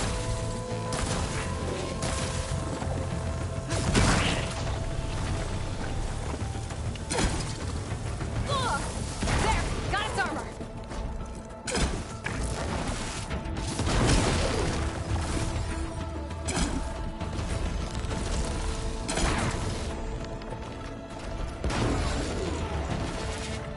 This Spectre was designed to survive against more than that. You're not taking me, Tilda!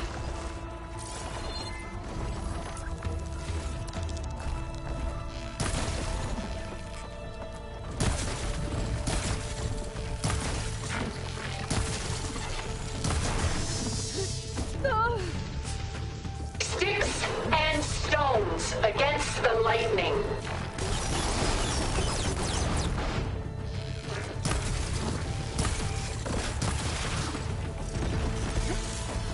It's powering up!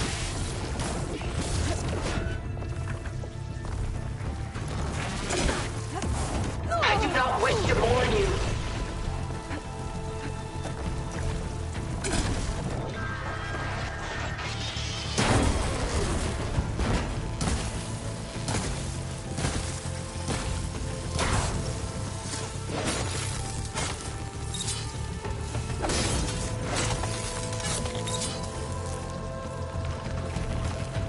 I'll shut you down!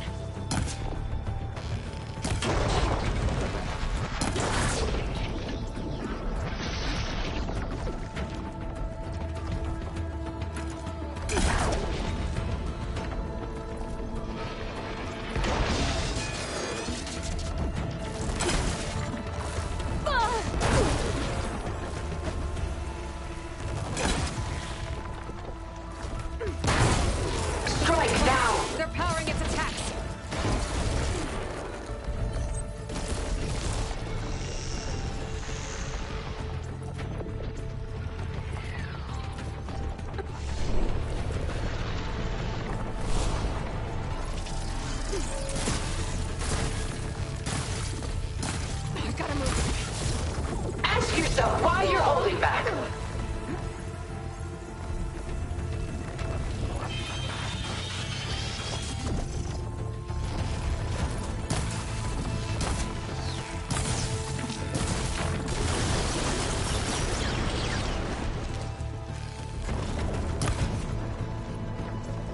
This won't work, Tilda! I can endure. You cannot.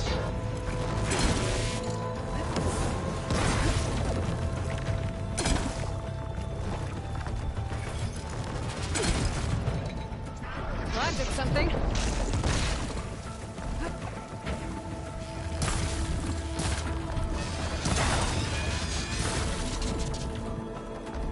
This world will die. You don't have to.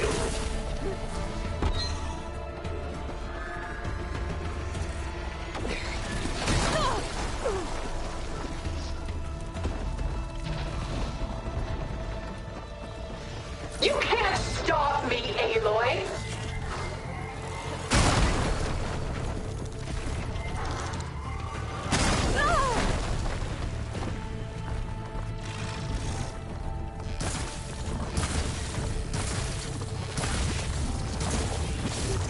I knew you didn't truly want to hurt me.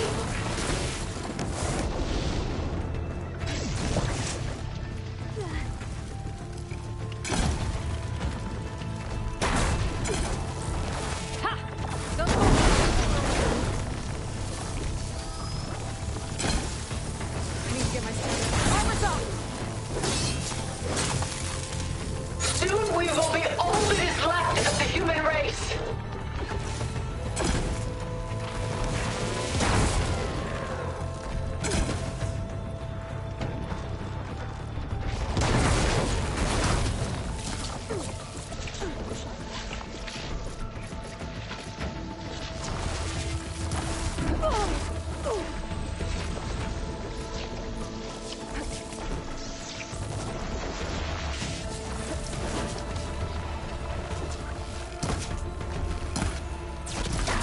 Ask yourself why you're holding back.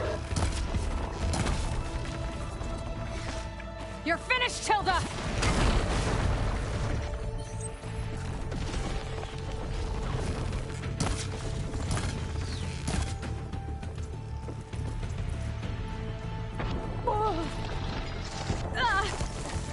You can only endure so much.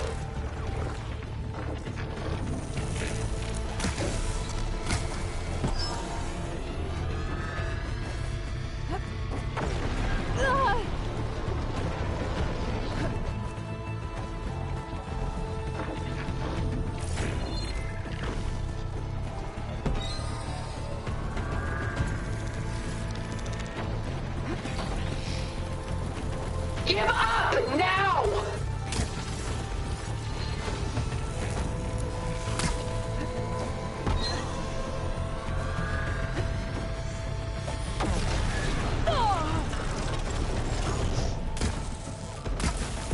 A few more hits.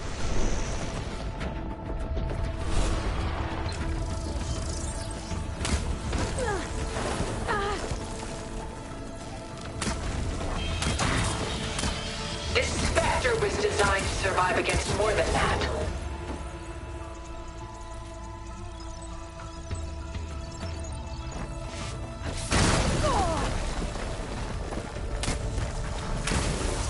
That acid ought to hurt it.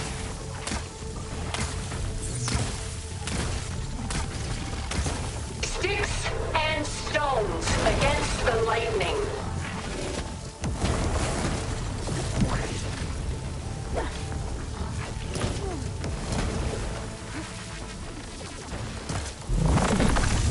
Oh yes! Oh my goodness! Woo!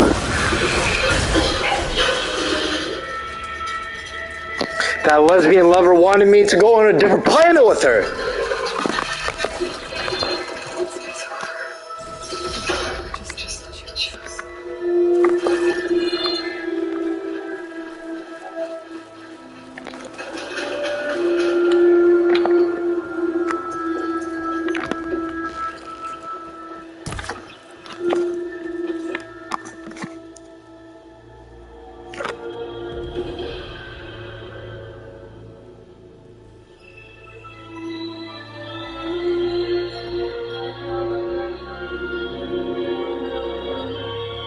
She tried to take you. And she told you about the missus. you've known all along. From Hadrian's years, along with the data on how to circumvent these shields. Everything I did to create the Rebel Army was based on that knowledge. To reach this place has moved. And you couldn't just tell me? Come now, Aloy. You're the last person to act sensibly in the face of impossible odds. When I learned Nemesis from Hades, I saw the pieces on the board and how to play them. And in that same moment, I knew it was a game you never play. The deal would interfere and attempt to save the Tenakth. I was correct. Too correct. You ruined my plans, but brought you into fruition. The end result is the same. We're here. And now it's time for me to leave this planet behind. To seize the Odyssey Apollo database and begin a new chapter of pursuit of knowledge, one with infinite possibilities. You can enjoy it if you so desire. You've more than earned your place. Unlike Tilda, I'm extending a polite invitation.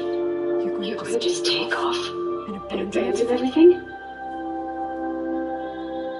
Stay. Help me fight that thing. Perhaps Tilda didn't adequately define the threat. Nemesis can't be stopped. It destroyed a highly advanced field of common of their powers. What hope does this primitive tribe Earth have? If you brought a Gaia who wouldn't be abandoning life, you'd be seeing a seed for a new world. Just as Elizabeth did. It's the true shield. The sacrifice of all that is for the hope of what might be. If she were here in your place, she would board that shuttle, Aloy. Found her. Is she hurt? Still on her feet. Thank the Ten. Goodbye, Silence.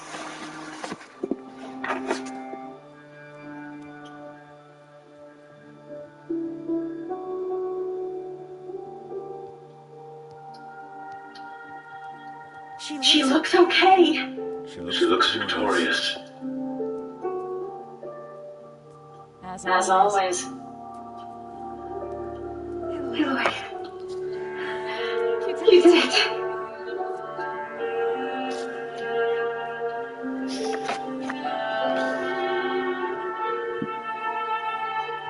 Come on, bro, don't leave the planet.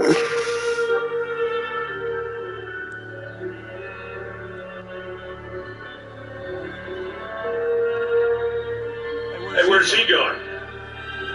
As far away as anyone can go. Oh no.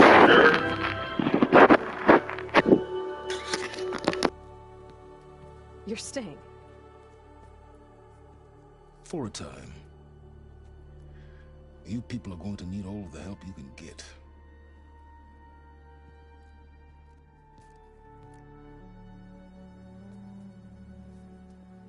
Does anyone else need a drink? Not if it's that ale of yours. I'd be fine with a nap. Excellent idea. I hope he's really over this time.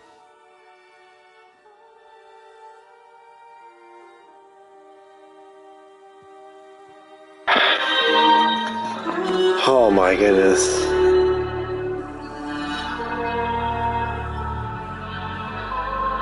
You know how long it's been since I finished the game? It's been a long time since I finished the game. And now we're here.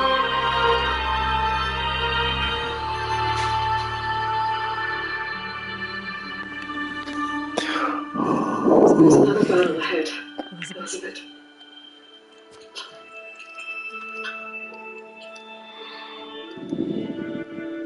Very different than the one you fought.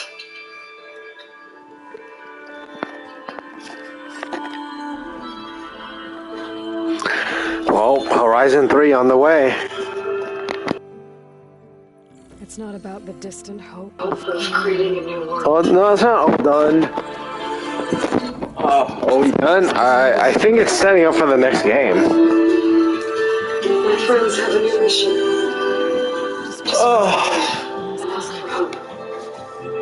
Take it in stride. It's because they always know what I just started to understand. The people of this world have the strength to fight any battle.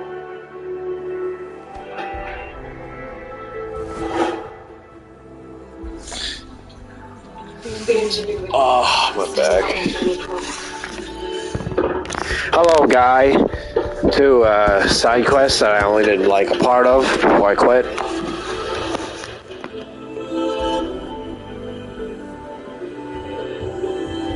Courage to overcome any obstacle.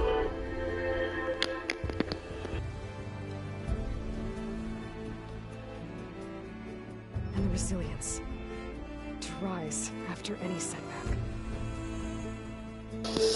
I spent maybe like an hour and a half, 2 hours on that boss, bro. I suck at shooting.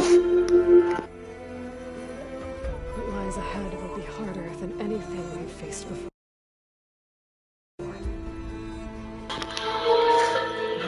Lost track. This was first time. I bet you'll never know.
Any posts? Give me any posts?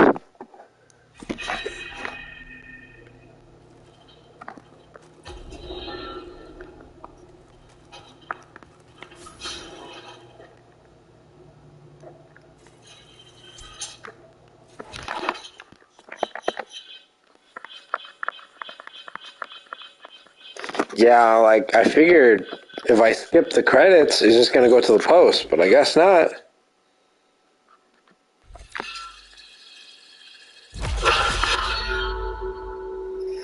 Alright, let's see how many hours I've clocked in at. Matt, can you still hear me?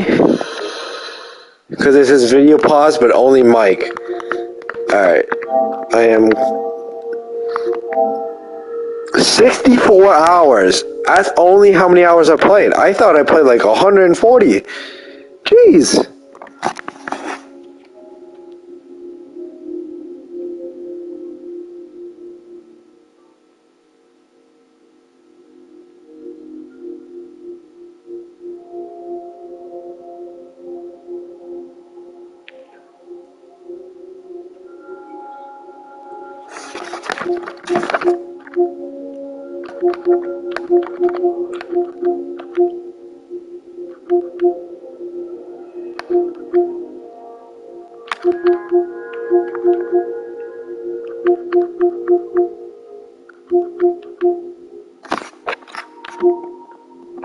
I love this game. I played it like 2, 3 times, maybe.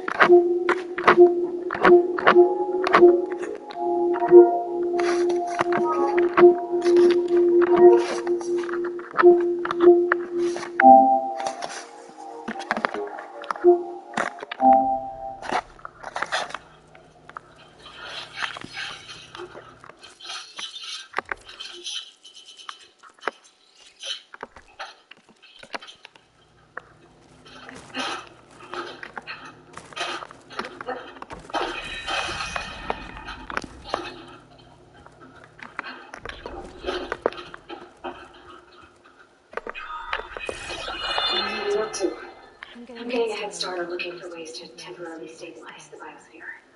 We may not have the justice, but I'm sure we can come up with something.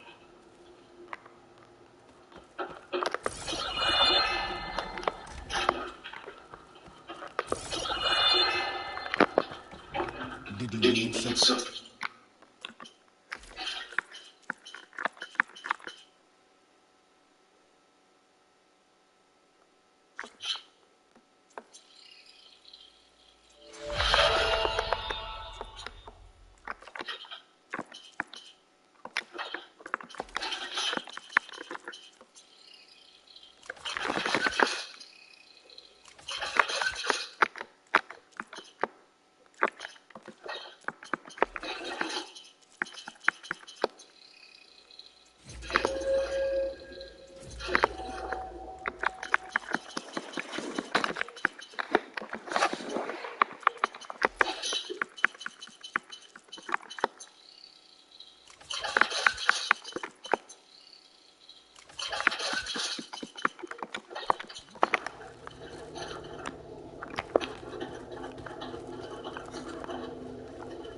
I'm surprised you're staying in the base.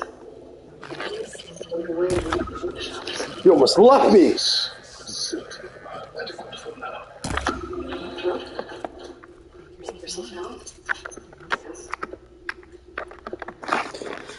And we are done. Thank you everybody for watching our Horizon live stream. It's been fantastic. It's been a long, long journey. I know I've put it off for many months, but I'm very glad I am able to finish it. Thank you for joining.